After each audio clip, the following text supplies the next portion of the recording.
ഒന്നാം അധ്യായത്തിൽ ഇസ്രായേൽ മക്കൾ ബാബിലോന്യ പ്രവാസത്തിലേക്ക് പോയി. The Babylonian exilic time of Israelites, അതാണ് ചാപ്റ്റർ 1 കൊണ്ട് ഉദ്ദേശിക്കുന്നത്. Chapter 2 a meaningful vision or a dream of king നെബൂഖദ്നേസറാണ് ചാപ്റ്റർ 2. അതിലെ പ്രധാന പ്രമേയം. ആ സ്വപ്നം സംബന്ധിച്ച് നമുക്കറിയാം. രാജാവ് സ്വപ്നം കണ്ടു മറന്നു. സ്വപ്നം മറന്ന രാജാവ് ഭയപരവശനായി. ആ സ്വപ്നത്തിൻ്റെ അർത്ഥമറിയാൻ, ആ സ്വപ്നം എന്തെന്നറിയാൻ 2 കാര്യങ്ങളാണ് രാജാവിന് വേണ്ടത്. ഒന്ന്, തൻ്റെ മറവിയിൽ നിന്നത് ചികഞ്ഞെടുക്കാൻ. 2, അതിനുശേഷം അതിൻ്റെ അർത്ഥം പറയാൻ. പ്രഗത്ഭരായ ആളുകളെ, ഡിവൈനേഷൻ നടത്തുന്ന ആളുകളെ, മാന്ത്രികന്മാരെ ആണ് അന്വേഷിക്കുന്നത്. വിഷ്ക്രാഫ്റ്റ്, ഡിവൈനേഷൻ ഇത്യാദി പ്രവൃത്തികൾക്ക് ലോകത്തിലെ പല ഭരണകൂടങ്ങളും എന്നും തയ്യാറായിട്ടുണ്ട്. ക്ഷുദ്രകർമ്മങ്ങൾ, ആഭിചാര പ്രവൃത്തികൾ, മാന്ത്രികന്മാർ ഇവരെയൊക്കെ സഹവസിപ്പിച്ച് വിവാദ പുരുഷന്മാരാകുന്ന ഭരണാധികാരികളെക്കുറിച്ച് നമ്മൾ കേട്ടിട്ടുണ്ട്. എന്നാൽ ഇവിടെ അങ്ങനെ വിവാദമില്ല. കാരണം ഈ രാജ്യം അതിൽ തന്നെ അന്ധവിശ്വാസ ജടിലമായ ഒട്ടേറെ വിഷയങ്ങളെ പ്രോത്സാഹിപ്പിക്കുന്ന ഒരു രാജ്യമാണ്. ആ നിലയിൽ രാജാവ് തെറ്റിപ്പൊറ്റുന്ന ശകുനവാദികളുണ്ട്, മാന്ത്രികന്മാരുണ്ട്, ലക്ഷണ വിദ്യ പറയുന്നവരുണ്ട്. ഇവരുടെ മുമ്പിൽ അവർ കഴിക്കാനാവാത്തൊരു കുരുക്കിട്ട് കൊടുത്തിരിക്കുന്നു രാജാവ്. എന്താ അത്? താൻ കിടക്കയിൽ കഴിഞ്ഞ രാത്രി കണ്ട ദർശനം മറന്നുപോയിരിക്കുന്നു. അത് ഒന്ന് കാണുക വേണം, ആദ്യം അത് പറഞ്ഞു തരണം. അപ്പോൾ someone is to recollect what is the vision and then they have to interpret the vision. 2 വിഷയങ്ങളാണ്. ഒന്ന്, ഈ മറന്നുപോയതെന്തോ അത് ഓർമ്മിപ്പിച്ചെടുക്കണം. 2, അതിൻ്റെ അർത്ഥം പറയണം. ഈ അർത്ഥം പറയുക എളുപ്പമാണ്, കാരണം എന്തെങ്കിലുമൊക്കെ അങ്ങ് പറഞ്ഞു വിട്ടാൽ മതി. പക്ഷേ സ്വപ്നത്തിൻ്റെ ആശയം പറയുക അത്ര എളുപ്പമല്ല. സ്വപ്നം കണ്ടുപിടിക്കുക അത്ര എളുപ്പമല്ല. അതുകൊണ്ട് രാജാവിനെതിരെ 2 വേണം. ആരും തയ്യാറില്ല. ആളുകളെ വിളിച്ചുകൂട്ടി, ശകുനവാദികളെ വിളിച്ചുകൂട്ടി കാര്യം പറഞ്ഞപ്പോൾ അവർ പറയാണ്, അല്ലയോ രാജാവേ, ആദ്യം ഞങ്ങളോട് നീ സ്വപ്നം പറയണം, ഞങ്ങൾ അർത്ഥം പറയാം. അത് കേട്ട് രാജാവ് പറഞ്ഞ് നടപ്പില്ല. സ്വപ്നവും പറയണം, അർത്ഥവും പറയണം. ശകുനവാദികളും മാന്ത്രികന്മാരും ഒരേ സ്വരത്തിൽ പറഞ്ഞു, ഇന്ന് വരെ ഒരു രാജാവും ഒരു ശകുനവാദികളോടും ഒരു മാന്ത്രികന്മാരോടും ഇങ്ങനെ പറഞ്ഞിട്ടില്ല. പക്ഷെ ഇതെന്താ ഇന്നിങ്ങനെ? അപ്പോൾ നമുക്കൊരു കാര്യം മനസ്സിലായി. ഇന്ന് ഇത്തരത്തിൽ അത്ഭുത സിദ്ധിയുണ്ട് എന്ന് കരുതുന്ന പലരുടെയും ചിന്താഗതികളൊക്കെ വ്യാജമാണ്. എന്ന് പറഞ്ഞാൽ ഭാവി, ഭൂതം, വർത്തമാനം ഒക്കെ പറയുന്ന ആൾ എഴുതി വെച്ചിട്ടുണ്ട്. വർത്തമാനം അല്ലാതെ അവിടെ പ്രത്യേകിച്ചൊന്നും നടക്കുന്നില്ല. വർത്തമാനം പറയുന്നുണ്ടെന്നുള്ളത് സത്യമാണ്, ബാക്കിയൊന്നും അവിടെ നടക്കുന്നില്ല. ഇങ്ങനെയുള്ളവൻ്റെയൊക്കെ അടുത്ത് പോയാൽ, ഭാവി അറിയാൻ പോയാൽ, ഭാവി അറിയുക മാത്രമല്ല, ഭൂതം പോകാൻ ഇങ്ങനെയുള്ളവൻ്റെ അടുത്ത് പോകാറുണ്ട്. ഏതാ? ഭാവി, ഭൂതം, വർത്തമാനം പറയുന്നവൻ്റെ അടുത്ത് ഭൂതം പോകാൻ ആളുകൾ പോകാറുണ്ട്. ഭൂതമല്ല പോകുന്നത്, നമ്മുടെ ഭാവിയാണ് പോകുന്നത്. കുഞ്ഞുങ്ങളുമായിട്ടൊന്നും ഇങ്ങനെയുള്ളവരുടെ അടുക്കൽ പോകല്ലേ. കാരണം എന്താ? ഭൂതം മാറാൻ പോയതാണ്. പക്ഷെ പോയതെന്താ? ചെന്ന കൊച്ചിൻ്റെ ഭാവി, നമ്മുടെ കൊച്ചുമോൻ്റെ ഭാവി കളയണ്ട, അതുകൊണ്ട് പ്രാർത്ഥിച്ചാൽ മതി. വചനം കർശനമായിട്ട് എതിർക്കുന്നു. ശകുനവാദികളുടെ അരികിൽ പോകരുത്. കർശന എതിർപ്പാണത്. അത്രമാത്രം ബൈബിൾ വെറുക്കുന്ന നീച്ച കൃത്യമാണത്. പക്ഷെ ഒരു രാജ്യം അതിനെ പ്രോത്സാഹിപ്പിക്കുക. പക്ഷേ ഇന്ന് അവർക്ക് അതിൻ്റെ അബദ്ധം മനസ്സിലായത്. ഇങ്ങനെ കോടികൾ സമാഹരിച്ച മാന്ത്രികന്മാർ ഈ ബോർഡുമൊക്കെ തൂക്കി അവിടെ ഇരിക്കുക. അവർ ഭാവി ഭൂതം എന്നൊക്കെ പറഞ്ഞപ്പോൾ പണ്ട് വലിയ ഡിമാൻഡാണ്. പക്ഷേ മരണത്തിൻ്റെ വിധി പുറപ്പെട്ടപ്പോൾ ബോർഡ് എടുത്ത് എല്ലാവരും കളയാൻ തുടങ്ങി. പേടിച്ചുപോയി, വെട്ടുവരാൻ പോവാണ്. രാജാവ് പറഞ്ഞു, ദൈവസന്നിധിയിൽ നിന്ന് വിധി പുറപ്പെട്ട് കഴിഞ്ഞു. This is presidential order. ഇത് രാജാവിൻ്റെ പരമാധികാരിയുടെ ഓർഡറാണ്. നിങ്ങൾക്കിതിനെ ലംഘിക്കാനാവില്ല. വിധി പുറപ്പെട്ടു പോയി. നിങ്ങൾ സമയം ദീർഘിപ്പിക്കും തോറും പൊളിവാക്ക് പറയുവാൻ, വ്യാജം പറയാൻ, തമ്മിൽ ഒക്കാനൊരവസരം കിട്ടും. അതുകൊണ്ട് വെട്ട ആരംഭിച്ചോളാൻ പറഞ്ഞു. രാജാവിൻ്റെ ബുദ്ധി കണ്ടില്ലേ, ഇമാർ കള്ളം പറയാൻ അവസരം കൊടുക്കുന്നില്ല. അതാ കള്ളം മാത്രം പറഞ്ഞ് ശീലിച്ചവൻ ഒടുവിൽ ചെന്ന് കുരുക്കണ്ടോ? ഒരു കള്ളം പറയാൻ പോലും ഒരു അവസരം കിട്ടാതെ കുരുങ്ങിപ്പോവാണ്. എന്തോരവസ്ഥയാണ്! എന്തു പറ്റി? ഇതാ അടുത്ത ഘട്ടം. വെട്ടാൻ ഉത്തരവിട്ടു, പക്ഷേ വെട്ടാൻ പിടിച്ചത് ശകുനവാദിയല്ല, ഒരു പാവം പ്രാർത്ഥന മനുഷ്യനെ പിടിച്ചു വെട്ടാൻ. അതാകുമ്പോൾ എളുപ്പമാണല്ലോ. ചില ആളുകൾ ഈ നല്ല നല്ല അഭ്യാസമൊക്കെ പഠിക്കും, പക്ഷേ അത് പ്രയോഗിക്കുന്ന പാവപ്പെട്ട ഏതെങ്കിലും ഒരു പാശ്രത്തേകത്താണ്. പുതിയ കലകൾ, അഭ്യാസങ്ങൾ, ജിമ്മ്, ജൂഡോ ഏതാണ്ടെല്ലാം പഠിക്കും, പക്ഷേ തിരിച്ചടിക്കാൻ കെൽപ്പില്ലാത്തൊരുത്തിൻ്റെ ദേഹത്ത് ഇത് പരീക്ഷിച്ചിട്ട് കാര്യമുണ്ടോ? ഇങ്ങനെ പരീക്ഷിക്കുന്നത് പോലെ ദാനിയേലിനെ പിടിച്ചു ആദ്യത്തെ വീട്ടിന്. വളരെ സമചിത്തതയോടെ ആത്മസംയമനത്തോടെ ദാനിയേൽ ചോദിക്കുകയാണ്, ഈ രാജസന്നിധിയിൽ ഇത്രയും കഠിനമായൊരു കൽപ്പന വരാൻ കാരണം എന്താ? അപ്പോൾ അറിഞ്ഞില്ലേ കാര്യമൊക്കെ? അവൻ്റെ ചോദ്യം കേട്ടപ്പോഴേ വെട്ടാൻ വന്നവന് ഒന്ന് ശമിച്ചു. നീ അറിഞ്ഞില്ല കാര്യമൊന്നും. കാര്യം ബോധിപ്പിച്ചു. കാര്യം ബോധിപ്പിച്ചപ്പോൾ യാതൊരു ചിത്തവും കൂടാതെ, സംശയമില്ലാതെ ദാനിയേൽ പറയുക, ഇത്രയുള്ള പ്രശ്നം, എന്നെ രാജാവിൻ്റെ മുമ്പിൽ കൊണ്ടെത്തിക്കാമോ? ഞാൻ പറയാം ഇതിൻ്റെ ഉത്തരം. എൻ്റെ പക്കലൊരു ആൻസറുണ്ട്, ഉറപ്പാണ്. എത്ര വലിയ ആർജവമാണ് പ്രാർത്ഥിക്കുന്ന ഭക്തൻ്റെ! ഒരു രാജ്യം മുഴുവൻ നേരിടുന്ന പ്രതിസന്ധിക്ക് ഉത്തരം പ്രാർത്ഥിക്കുന്നവൻ്റെ ദർശനങ്ങളുടെ കണ്ണാടിക്കുള്ളിലുണ്ട് എന്നത് ഈ വചനം തരുന്ന ഉറപ്പാണെങ്കിൽ, പ്രവാചകൻ കേവലം ഒരു പേരല്ല, അത് കേവലം ഒരു പദവിയല്ല. ദർശകൻ, ഉള്ളിൽ തിളയ്ക്കുന്നവൻ, ആത്മനിർവൃതിയുള്ളവൻ, ആത്മനിറവുള്ളവൻ. ആ പ്രവാചകൻ തൻ്റെ അടുത്തു വന്ന സേവകനോട് പറയുക, എന്നെക്കൊണ്ട് രാജാവിൻ്റെ മുമ്പിൽ നിർത്തണം. എന്തൊരു തൻ്റെ ഇടം, എന്തൊരാർജവം! ദാനിയേൽ വന്നു. ആദ്യം പറഞ്ഞത്, രാജാവേ, എനിക്ക് ശേഷം മനുഷ്യരെക്കാൾ ഒട്ടും വിശേഷതയില്ല. നമ്മൾ സമ്മതിക്കാത്തൊരു കാര്യം അങ്ങനെ. നമ്മൾ പറയും പലരും അവിടെ ചെന്നു ആ പ്രശ്നം പരിഹരിക്കാൻ, അത് നടന്നില്ല. പക്ഷേ 7-ാം ദിവസം ഞാൻ അവിടെ ചെന്നു, പ്രശ്നത്തിന് പരിഹാരമായി. എന്നാൽ ദാനിയേൽ നേരെ തിരിച്ചാണ്. രാജാവേ, ശേഷം മനുഷ്യരെക്കാൾ എനിക്കൊരു വിശേഷതയില്ല. എന്തിനാ പറഞ്ഞെന്നറിയണ്ടേ? ആവേശം കയറി ചിലപ്പോൾ ഈ രാജാവ് ദാനിയേലിനെ ദൈവമാക്കി കളയും. അതാ വിഷയം. അപ്പം അതുകൊണ്ട് ശേഷം മനുഷ്യരെന്ന് ഞാൻ വ്യത്യസ്തനല്ല. എനിക്കോ ജീവിച്ചിരിക്കുന്ന ഒരു മനുഷ്യരിൽ നിന്ന് ഒരു വ്യത്യാസവുമില്ല. അടുത്താണ് രസകരവും ആവേശകരമായ പ്രഖ്യാപനം. എനിക്ക് വിശേഷതയില്ല, ശേഷം മനുഷ്യരിൽ നിന്ന് വ്യത്യസ്തതയില്ല. പക്ഷേ രഹസ്യങ്ങളെ വെളിപ്പെടുത്തുന്ന ഒരു ദൈവം സ്വർഗത്തിലുണ്ട്. എന്തിനാ ഇങ്ങനെ ഇത്രയും കട്ടിക്ക് പറയുന്നേ? ഇയാൾക്ക് ഒത്തിരി ദൈവങ്ങളെ അറിയാം, പക്ഷേ രഹസ്യങ്ങളെ വെളിപ്പെടുത്തുന്ന ദൈവത്തെ അറിയില്ല. നെബൂഖദ്നേസർ രാജാവിന് പല ദൈവങ്ങളെക്കുറിച്ചറിയാം. ഞാൻ പറഞ്ഞു, നദിയുടെ ദേവത, പിന്നെ അഗ്നി ഒരു ദേവനാണ്, വിദ്യാഭ്യാസത്തിന് ദേവത, മദ്യത്തിന് ദേവത. പക്ഷേ രഹസ്യങ്ങളെ വെളിപ്പെടുത്തുന്ന ഒരു ദൈവം സ്വർഗത്തിലുണ്ട്. ബൈബിൾ മുമ്പോട്ട് വെക്കുന്ന ദർശനം ഏകസത്യ ദൈവത്തെക്കുറിച്ചാണ്.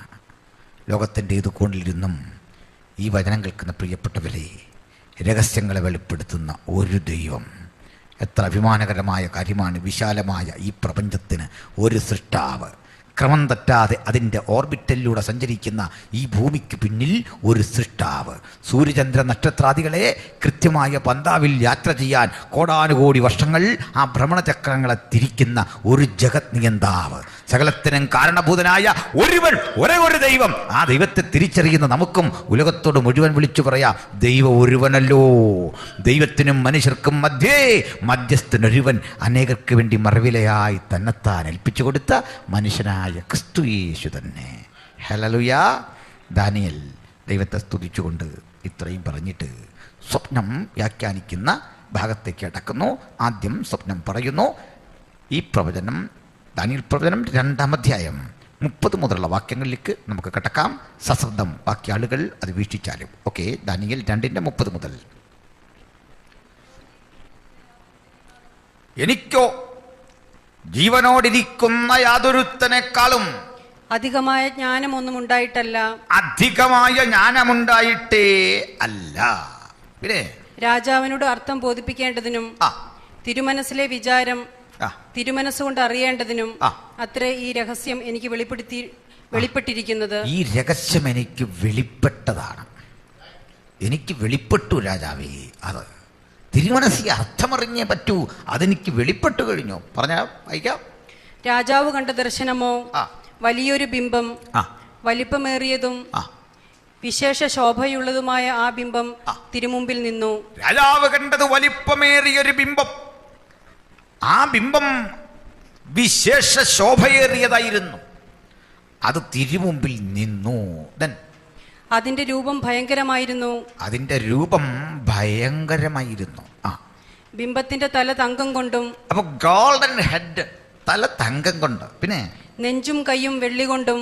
ചെസ്റ്റ് ആൻഡ് ഹാൻഡ്സ്, അത് വെള്ളി കൊണ്ട്, സിൽവർ. വയറും അരയും താമ്രം കൊണ്ടും. തുട ഇരുമ്പ് കൊണ്ടും.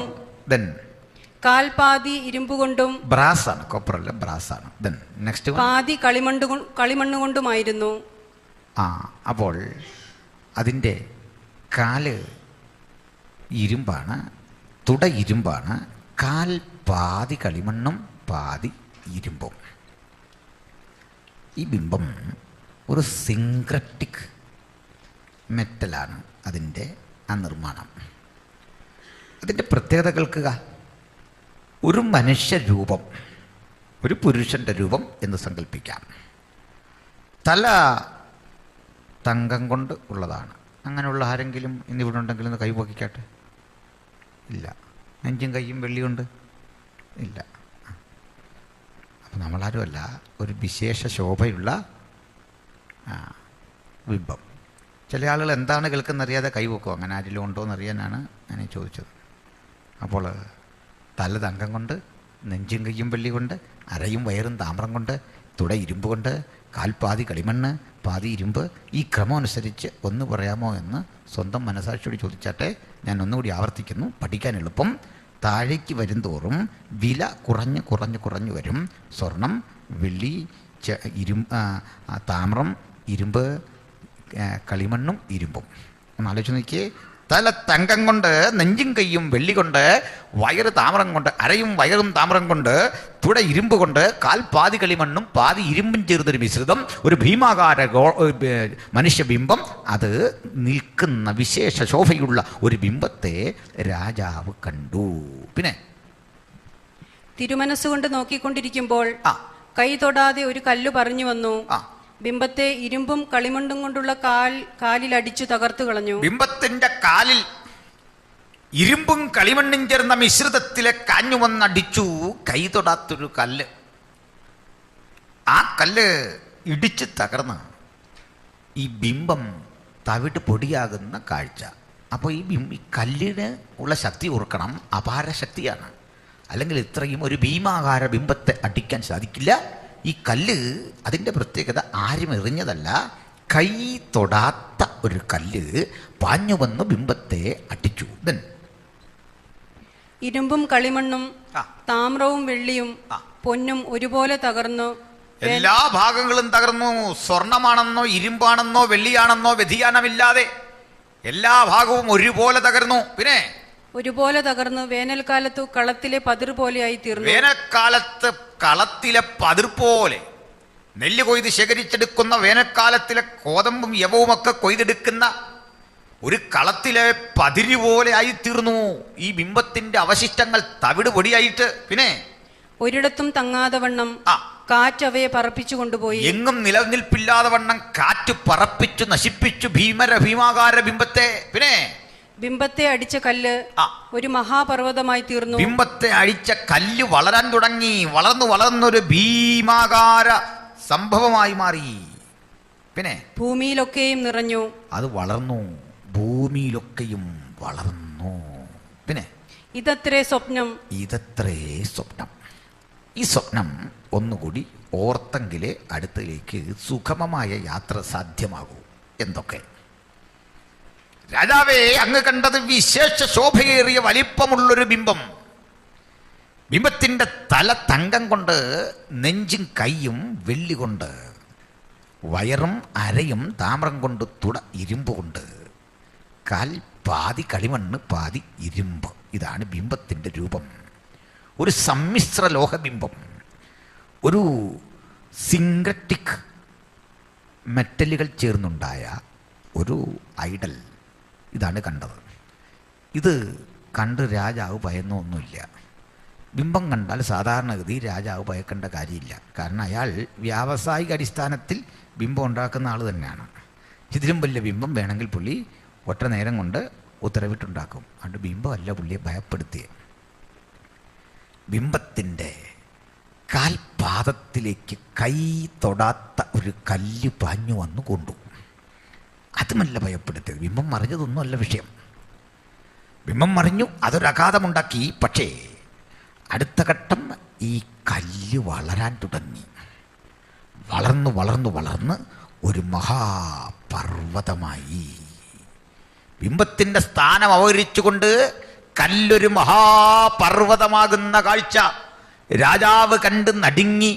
ആ നടുക്കത്തിൻ്റെ ഓർമ്മകൾ വിട്ടുമാറും മുമ്പ് സ്വപ്നം മറന്നു.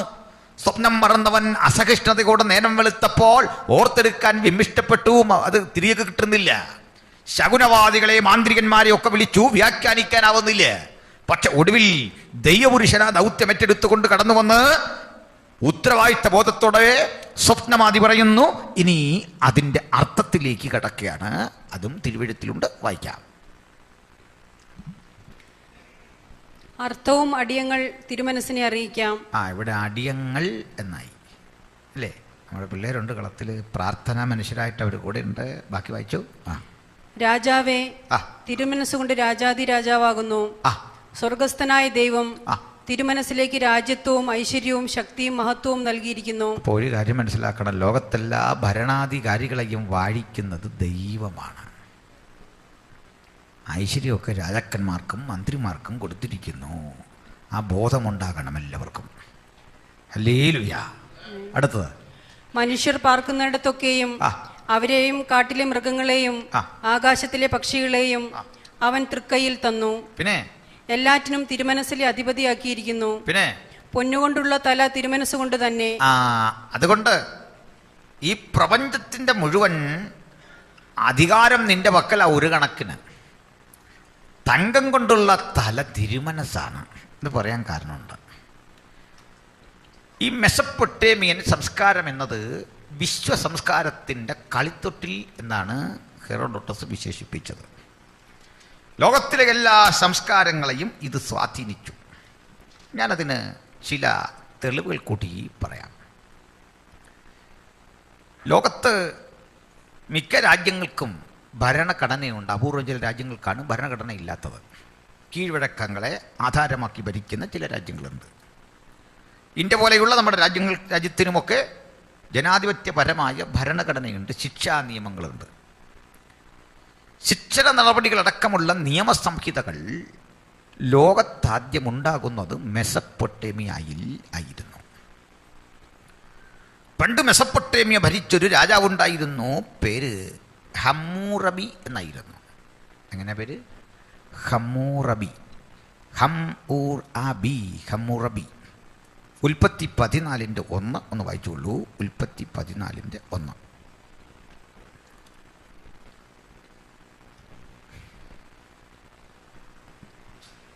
ശിനാർ രാജാവായ അമ്രാഫെൽ. മതി. ഈ ശിനാർ രാജാവായ അമ്രാഫെൽ ആയിരിക്കണം ചരിത്രത്തിൽ പറയുന്ന ഹമ്മൂറബി എന്നൊരു വാദമുണ്ട്. മനസ്സിലായോ? അത് ശരിയോ തെറ്റോ എന്നുള്ള തർക്കം അവർ തങ്ങൾ തീർക്കട്ടെ. നമുക്കതിനകത്ത് ഇടപെടേണ്ട കാര്യമില്ല. അമ്രാഫലും ഹമ്മൂറബിയും രണ്ടാണോ?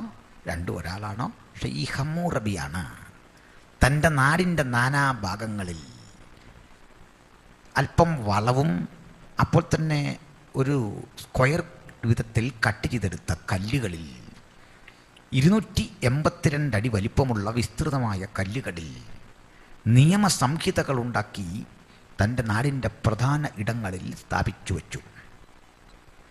ആ നിയമങ്ങളിൽ ഹമ്മൂറബി എഴുതി, കുറ്റവാളി ഒരാളുടെ കണ്ണടിച്ച് തകർത്താൽ ആ കണ്ണിന് പകരം ന്യായാധിപതി അവൻ്റെ കണ്ണടിച്ച് തകർക്കണം. അങ്ങനെ കണ്ണിന് പകരം കണ്ണ്, പല്ലിന് പകരം പല്ല്. മോശയിക നിയമാവലിയടക്കം ലോകത്തിൻ്റെ പലയിടങ്ങളിൽ നിന്നും കണ്ണിന് പകരം കണ്ണ്, പല്ലിന് പകരം പല്ല് ഇത്യാദിയുള്ള നിയമസംഹിതകൾ നിലനിൽക്കുമ്പോൾ ആ നിയമസംഹിതകളുടെ മുഴുവൻ തലതൊട്ടപ്പൻ്റെ പേര് ഹമ്മൂറബി. ഹമ്മൂറബി എഴുതിയുണ്ടാക്കിയ നിയമത്തിൻ്റെ പേര് ഹമ്മൂറബി കോഡ്. ഈ ഹമ്മൂറബി കോഡിൻ്റെ ചുവട് പിടിച്ചാണ് ലോകത്തിലെ പല നിയമങ്ങളും പിൽക്കാലത്തുണ്ടായത്. അതിൽ ഗാർഹിക നിയമമുണ്ട്, അതിൽ സിവിൽ നിയമങ്ങളുണ്ട്, കാർഷിക നിയമങ്ങളുണ്ട്, ജനം പാലിക്കേണ്ടതുണ്ട്. നമ്മുടെ നാട്ടിൽ ഇതുപോലെ നിയമങ്ങളുണ്ടായിരുന്നു. അക്ക 400 പുറ 400 എന്നൊക്കെ പറഞ്ഞ് ഇൻസൈഡിൽ പാലിക്കേണ്ട 400 കാര്യങ്ങൾ, ബാഹ്യലോകത്ത് പാലിക്കേണ്ട 400 കാര്യങ്ങൾ, അക 400 പുറ 400 ഒക്കെ കുട്ടികൾ ചരിത്രത്തിൽ പഠിച്ചിട്ടുണ്ട്. ഇത്യാദി നിയമങ്ങളുടെ എല്ലാം പൂർവികൻ്റെ പേരാണ് ഹമ്മൂറബി. ഈ ഹമ്മൂറബിയുടെ ചുവട് പിടിച്ചാണ് പിൽക്കാലത്ത് നിയമമുണ്ടായതെങ്കിൽ നിയമസംഹിതകളെ അതിൻ്റെ കൃത്യതയുടെ അനുപാതത്തിൽ കൃത്യമായി നടപ്പിലാക്കിയൊരു രാജ്യത്തിൻ്റെ പേര് റോം എന്നാണ്. അതുകൊണ്ട് നമ്മുടെ ഇന്ത്യൻ ശിക്ഷാ നിയമമൊക്കെ വേര് പിടിച്ച് കിടക്കുന്നത് ഈ റോമൻ നിയമങ്ങളോടാണ്. Roman law and Roman peace, pax Romana, ഇതൊക്കെ നമ്മൾ കേട്ടിട്ടുണ്ട് ചരിത്രത്തിൽ. ഞാൻ പറയുന്നത് മുഷിയുന്നുണ്ടോ? മുഷിയുന്നുണ്ടെങ്കിൽ അവിടെ വിടാം. ഇങ്ങനെയുള്ള നിയമാവലികളുടെ നാടായിരുന്നു മെസൊപ്പൊട്ടേമിയ. അതുകൊണ്ട് രാജാവേ, നീയാണ് ചരിത്രത്തിൻ്റെ തല. നിന്നെ അല്ലെങ്കിൽ നിന്റെ രാജ്യത്തെ ആധാരമാക്കിക്കൊണ്ട ലോകം പിന്നെ ചരിച്ചത് പ്രവർത്തിച്ചത്. ദാനിയേൽ പറയുക, അല്ലയോ നെബൂഖദ്നേസർ ചക്രവർത്തി, നിന്റെ രാജ്യം, നിന്റെ ഭരണകൂടമാണ് ചരിത്രത്തിൻ്റെ ചിന്തയെ, ആ ചിന്താമണ്ഡലങ്ങളെ മുഴുവൻ നയിച്ച ചരിത്രത്തിൻ്റെ തലയാണ് നീ. ചിന്തയുടെ കേന്ദ്രം നീയാണ്. നീ ഗൈഡ് ചെയ്തു. നിന്റെ ആ ഗൈഡൻസ് പോലെ ലോകത്തിലെ മറ്റ് രാജ്യങ്ങൾ ചരിച്ചു. So you are the head of the history. നീയാണ് ചരിത്രത്തെ നയിച്ചവൻ. അതുകൊണ്ട് ഗോൾഡൻ ഹെഡ് നിന്റെ രാജ്യം തന്നെ.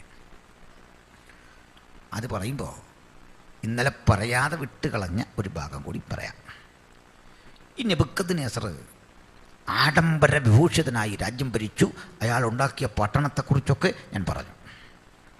ഈ പട്ടണത്തിൽ അദ്ദേഹം നടത്തിയ മറ്റൊരു നിർമ്മാണ പ്രവൃത്തിയെക്കുറിച്ച് ഞാൻ പറയാം. അദ്ദേഹം ഒരു ഗ്രാമീണ സ്ത്രീയെ വിവാഹം കഴിച്ചൊരു ഗ്രാമീണ പെൺകുട്ടിയെ. അവൾ വനവാസിയായ ഒരു രാജാവിൻ്റെ മകളായിരുന്നു. ഗ്രാമീണമായ പശ്ചാത്തലത്തിൽ നിന്ന് രാജാവ് വിവാഹം കഴിച്ചു കൊണ്ടുവന്നു. പക്ഷേ അവൾക്ക് ഈ ടൗണിലെ പട്ടാള മേധാവികളുടെ മാർച്ചും പടക കാഹള ധ്വനികളും ആളുകളുടെ തിരക്കും ആരവാരവും കേട്ട് ഈ ഗ്രാമീണ പശ്ചാത്തലത്തിൽ നിന്ന് വന്ന പെണ്ണിന് ആകെ ഒരു ഉന്മേഷക്കുറവ്. അവൾ ഒടുവിൽ ചോദിച്ചു കാര്യം പറഞ്ഞു, എനിക്കിതൊന്നും അങ്ങോട്ട് സന്തോഷമാകുന്നില്ല. ഞാൻ ജനിച്ചത് നീർച്ചോലകൾ കണ്ടും കാട് കണ്ടും മാൻ കിടാവുകളെ കണ്ടും ഒക്കെ വളർന്ന എനിക്ക് ഇതൊരു വല്ലാത്ത ഇറിറ്റേഷൻ.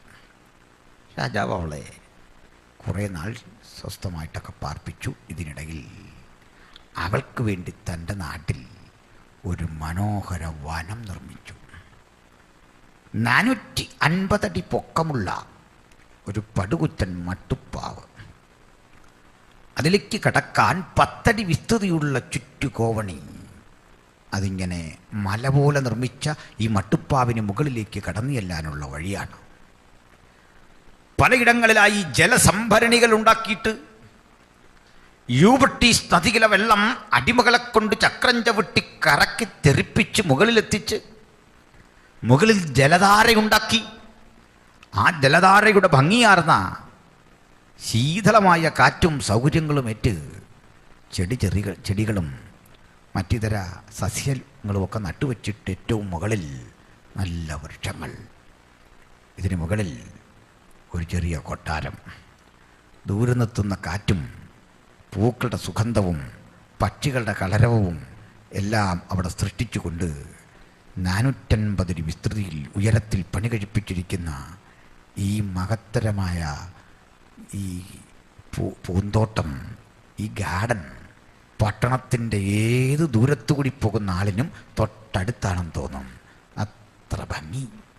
അതുകൊണ്ട് പുരാതന ലോകം ഈ ഗാർഡൻ ഒരു പേരിട്ടു, ദ ഹാങ്ങിങ് ഗാർഡൻ ഓഫ് ബാബിലോണിയ.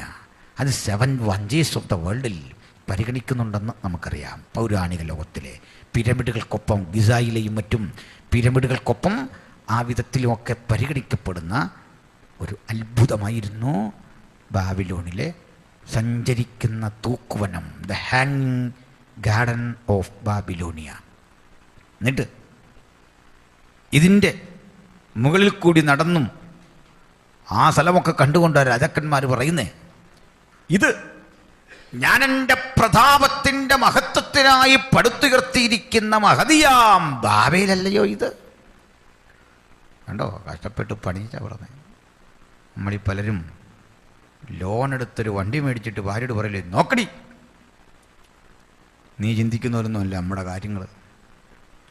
ഇതുപോലല്ലായിരുന്ന പുള്ളി, അല്ല പടുകുറ്റൻ ബിൽഡിങ് കണ്ടില്ലേ. എന്നിട്ടാ പറഞ്ഞത്, ഭാര്യയ്ക്ക് മേടിച്ചു കൊടുത്താ നമ്മൾക്കൊരു സാരി മേടിച്ചു കൊടുക്കുന്ന എത്ര നിർബന്ധിച്ച് കഴിഞ്ഞാൽ. പക്ഷെ നെബൂഖദ്നേസറിനെ കണ്ടോ, എന്താ കൊടുത്തേന്ന്? ഒരു പടുകുറ്റൻ കൊട്ടാരം.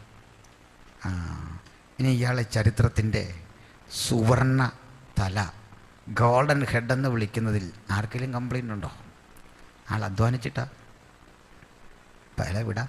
ദാനിയേൽ ബാക്കി എന്തു പറയും നോക്കാം. കണ്ടിന്യൂ ചെയ്തിട്ട്. തിരുമനസ്സിലെ ശേഷം തിരുമേനിയേക്കാൾ താണതായ, നിന്നെക്കാൾ വീര്യമൽപ്പം കുറഞ്ഞ മറ്റൊരു രാജ്യത്വവും സർവഭൂമിയിലും വാഴുവാനിരിക്കുന്നതായി താമ്രം കൊണ്ടുള്ള മൂന്നാമതൊരു രാജ്യത്വവും ഉത്ഭവിക്കും. രണ്ടാം രാജ്യമുണ്ടാകും നിനക്ക് ശേഷം. ഈ രണ്ടാം രാജ്യം, ഒന്നാം രാജ്യം ഏതെന്ന് നിങ്ങൾ പഠിച്ചു കഴിഞ്ഞു, ബാബിലോൺ.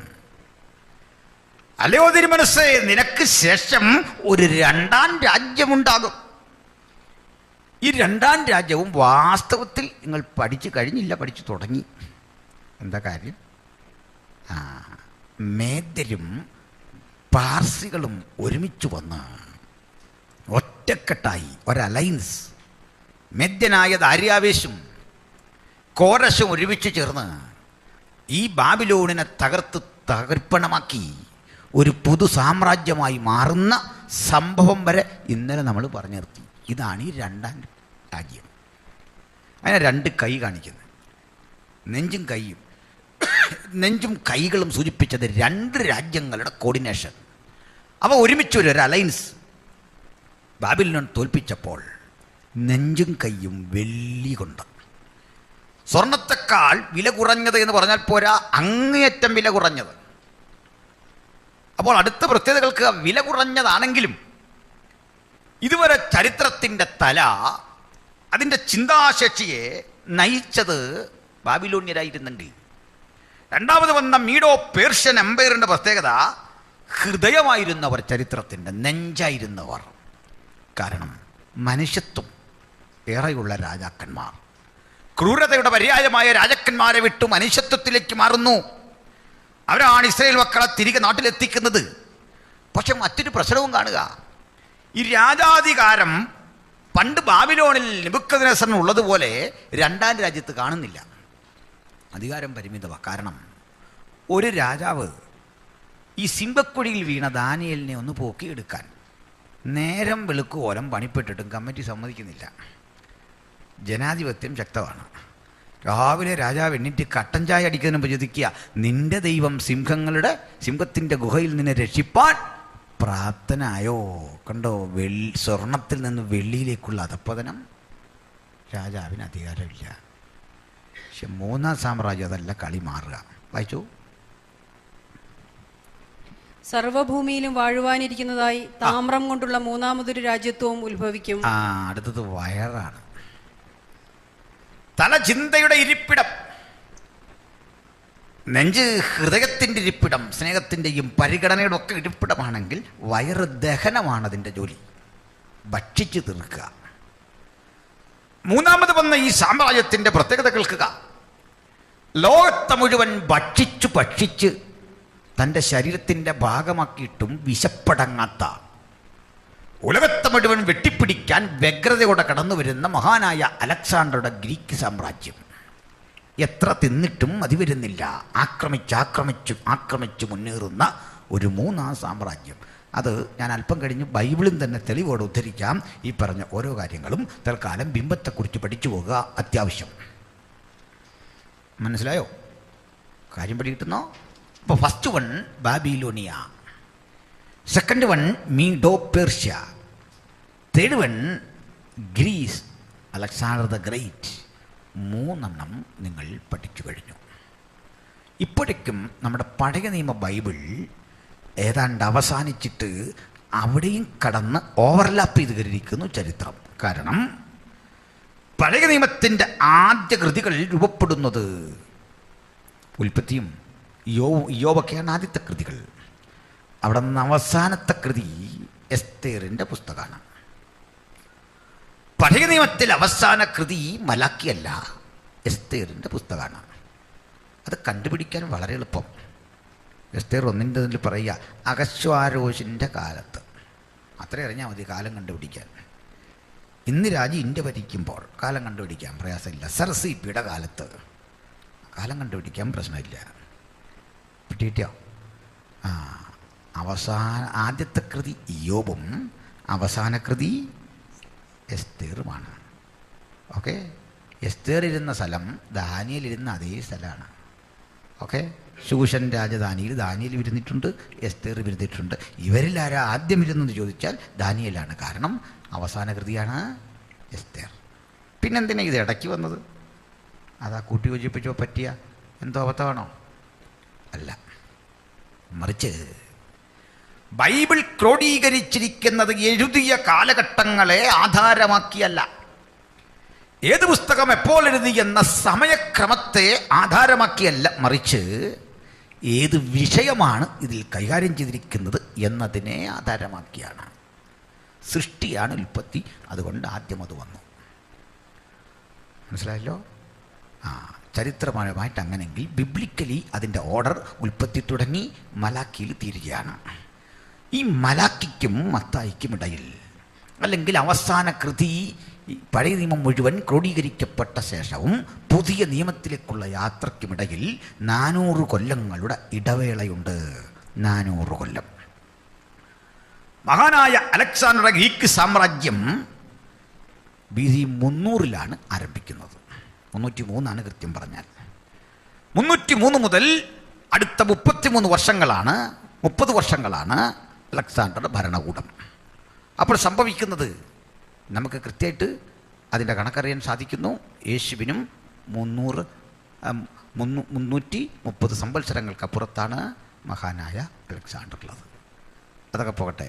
ഇപ്പം നമ്മൾ പഴയ നിയമത്തിനും പുതിയ നിയമത്തിനും ഇടക്കാലഘട്ടത്തിലേക്ക് എത്തിക്കഴിഞ്ഞു. അടുത്ത വരുമ്പോൾ നമ്മൾ പുതിയ നിയമം മൊത്തം എത്തിക്കഴിയും. 4-ാം സാമ്രാജ്യം വായിക്കാം. 4-ാമത്തെ രാജ്യത്വം ഇരുമ്പ് പോലെ ബലമുള്ളതായിരിക്കും. 4-ാം സാമ്രാജ്യം ക്രൂരതയുടെ പര്യായമായ റോമൻ ഭരണകൂടം. ഇരുമ്പ് വല്ലുകൊണ്ട് കടിച്ചുകുടയുന്ന ഘോരമൃഗങ്ങൾ. എത്ര ക്രൂരതയുടെ പര്യായങ്ങളായിരുന്നു അവർ. കരുത്തന്മാരായ 10 റോമൻ ചക്രവർത്തിമാർ നീണ്ടുനിന്ന 300 കൊല്ലം കൊണ്ട് അതിദാരുണമായ വിധത്തിൽ ക്രൈസ്തവ സഭയ്ക്ക് നേരെ അഴിച്ചുവിട്ട ഘോര പീഡനങ്ങളുടെ ചരിത്രം അത് മറ്റൊന്നാണ്. സമയം പോലെ നമുക്കതൊക്കെ ചർച്ച ചെയ്യാം. എന്നാൽ മുമ്പോട്ട് പോകേണ്ടതുണ്ട്. ഈ ക്രൂരതയുടെ പര്യായമായ റോമൻ സാമ്രാജ്യത്തെ ഇരുമ്പ് യുഗത്തോട് ഉപമിക്കുമ്പോൾ ഈ റോമിലാണ് സത്യത്തിൽ ആദ്യം ജനാധിപത്യത്തിൻ്റെ അനുരണനങ്ങൾ നമ്മൾ കാണുന്നത്. ക്രമേണ ജനാധിപത്യം എന്ന ഭരണവ്യവസ്ഥിതി ശക്തിപ്പെട്ട് അത് ലോകമെമ്പാടും വർദ്ധിക്കുമ്പോൾ ജനാധിപത്യത്തിനൊട്ടേറെ ഗുണങ്ങളുണ്ട്. പക്ഷെ അതിൻ്റെ ഏറ്റവും വലിയ ദോഷം അസ്ഥിരതയാണ്. അസ്ഥിരത. നയങ്ങളും പരിപാടികളും വ്യത്യസ്ത കാഴ്ചപ്പാടുകളും ഉള്ള പാർട്ടികൾ ഒരുമിച്ച് കൂടിക്കൊണ്ടൊരു മുന്നണി ഉണ്ടാക്കുന്നു. ആ മുന്നണി ഭരിക്കുന്നു. ആ മുന്നണിക്ക് ഭരിക്കാൻ പരമാവധി കിട്ടുന്നത് 5 വർഷങ്ങൾ. 5 വർഷത്തിന് ശേഷം നമ്മുടെയൊക്കെ നാട്ടിലെ രീതി അനുസരിച്ച് മറ്റൊരു ഭരണകൂടം. ആ ഭരണകൂടം മുമ്പെന്ത് ചെയ്തുവോ അതിൻ്റെ ഘടക വിപരീത ദിശയിൽ പ്രവർത്തിക്കുന്നു. വീണ്ടും ഒരു ആൻറ്റി ഇൻകംബൻസി ഫാക്ടർ വരുന്നു, ഒരു ഭരണവിരുദ്ധ വികാരം. ഈ ഭരണകൂടം അട്ടിമറിക്കപ്പെടുന്നു, മറ്റൊന്ന് വരുന്നു. ചിലപ്പോൾ തൂക്കു പാർലമെൻറ്റുകൾ പോലെ വന്നിട്ട് ചിലത് പെട്ടെന്ന് നിലംപരിചാകുന്നു. വീണ്ടും പഴയ രൂപത്തിലേക്ക് തിരിച്ചു വരാനാവാതെ ചരിത്രം അത് പതുക്കെ ഇഴഞ്ഞു നീങ്ങുന്ന കാഴ്ച. അപ്പോൾ ഇവ തമ്മിലുള്ള ഈ അലയൻസ് രസകരമാണ്. ഇരുമ്പും കളിമണ്ണും ചേരുന്ന മിശ്രിതം പോലെ. യോജിച്ചു പോകാത്ത, ആശയഗതികൾ തമ്മിൽ പരസ്പരം പൊരുത്തമില്ലാത്ത ഇസങ്ങളുള്ള പാർട്ടികളും സംവിധാനങ്ങളും ഒരുമിച്ച് ചേർന്ന ഇരുമ്പും കളിമണ്ണും ചേരുന്ന ആ കാലഘട്ടം റോമൻ യുഗത്തിൻ്റെ തൊട്ടു താഴെ കാൽപാദമായി രൂപപ്പെടുമ്പോൾ ഇത് 5ാമത്തെ ഒരു ലോകശക്തിയായി ഇന്ന് ജനാധിപത്യം നിലനിൽക്കുമ്പോൾ അതിൻ്റെ ഏറ്റവും വലിയ പരിമിതി അതിൻ്റെ അസ്ഥിരതയാണ്. പല ഗുണങ്ങൾ അതിനുണ്ട്, അതിൻ്റെ അസ്ഥിരത കാണാതിരിക്കരുത്. ചെയ്തത് അസ്ഥിരമായ ദുർബലമായ ഒരു സംവിധാനത്തിൽ നിലകൊള്ളുന്ന ആ ഭരണകൂടത്തിന് നേരിടാൻ പോകുന്ന മറ്റൊരു പ്രശ്നമുണ്ട്. വായിക്കാം. ഇരുമ്പ് സകലത്തെയും തകർത്ത് കീഴടക്കുന്നുവല്ലോ. തകർക്കുന്ന ഇരുമ്പ് പോലെ അത് അവയൊക്കെയും ഇടിച്ചു തകർത്തു കളയും. കാലും കാൽവിരലും പാതി കളിമണ്ണും പാതി ഇരുമ്പും കൊണ്ടുള്ളതായി കണ്ടതിന്റെ താല്പര്യമോ അതൊരു ഭിന്ന രാജ്യത്വമായിരിക്കും. അതൊരു ഭിന്ന രാജ്യത്വമായിരിക്കും. പിന്നെ എങ്കിലും ഇരുമ്പും കളിമണ്ണും ഇടകലർന്നതായി കണ്ടതുപോലെ അതിൽ ഇരുമ്പിനുള്ള ബലം കുറെ ഉണ്ടായിരിക്കും. ഇരുമ്പിന്റെ ബലം കൊണ്ട് കുറച്ചു നാളത് പിടിച്ചു നിൽക്കും. പിന്നെ കാൽവിരൽ പാതി ഇരുമ്പും പാതി കളിമണ്ണും കൊണ്ടായിരുന്നതുപോലെ രാജ്യത്വം ഒട്ടു ബലമുള്ളതും ഒട്ടു ഉടഞ്ഞു പോകുന്നതുമായിരിക്കും. ദുർബലവും ശക്തവുമായ രണ്ട് ഇസങ്ങൾ തമ്മിലുള്ള ചർച്ചയാകും ആ ജനാധിപത്യ യുഗത്തിന്റെ പ്രത്യേകത. പിന്നെ ഇരുമ്പും കളിമണ്ണും ഇടകലർന്നതായി കണ്ടതിന്റെ താല്പര്യമോ അവർ മനുഷ്യബീജത്താൽ തമ്മിൽ ഇടകലരുമെങ്കിലും ഇരുമ്പും കളിമണ്ണും തമ്മിൽ ചേരാതിരിക്കുന്നത് പോലെ അവർ തമ്മിൽ ചേരുകയില്ല. പൊതുസമൂഹത്തിൽ ഒന്നായി തോന്നുമെങ്കിലും അന്തരാർത്ഥത്തിൽ ഒരിക്കലും യോജിക്കാത്ത വണ്ണം ലയിക്കാതെ വണ്ണം മാറിക്കിടക്കുന്ന ഒരു സ്ഥിതിവിശേഷം ജാതമാകും. പിന്നെ ഈ രാജാക്കന്മാരുടെ കാലത്ത് ജനാധിപത്യ യുഗം അതിന്റെ പരമകാഷ്ഠയിലേക്ക് സഞ്ചരിക്കേ ഈ രാജാക്കന്മാരുടെ കാലത്ത് ദൈവജനം ശ്രദ്ധിച്ചു കേൾക്കണം. എന്തു സംഭവിക്കും? സ്വർഗസ്ഥനായ ദൈവം the divine interference, God's own interference in the history. സ്വർഗസ്ഥനായ ദൈവം ഒരു നാളും നശിക്കാത്ത ഒരു രാജ്യത്വം സ്ഥാപിക്കും. ആ രാജ്യത്വം വേറെ ഒരു ജാതിക്ക് ഏൽപ്പിച്ചു കൊടുക്കുകയില്ല.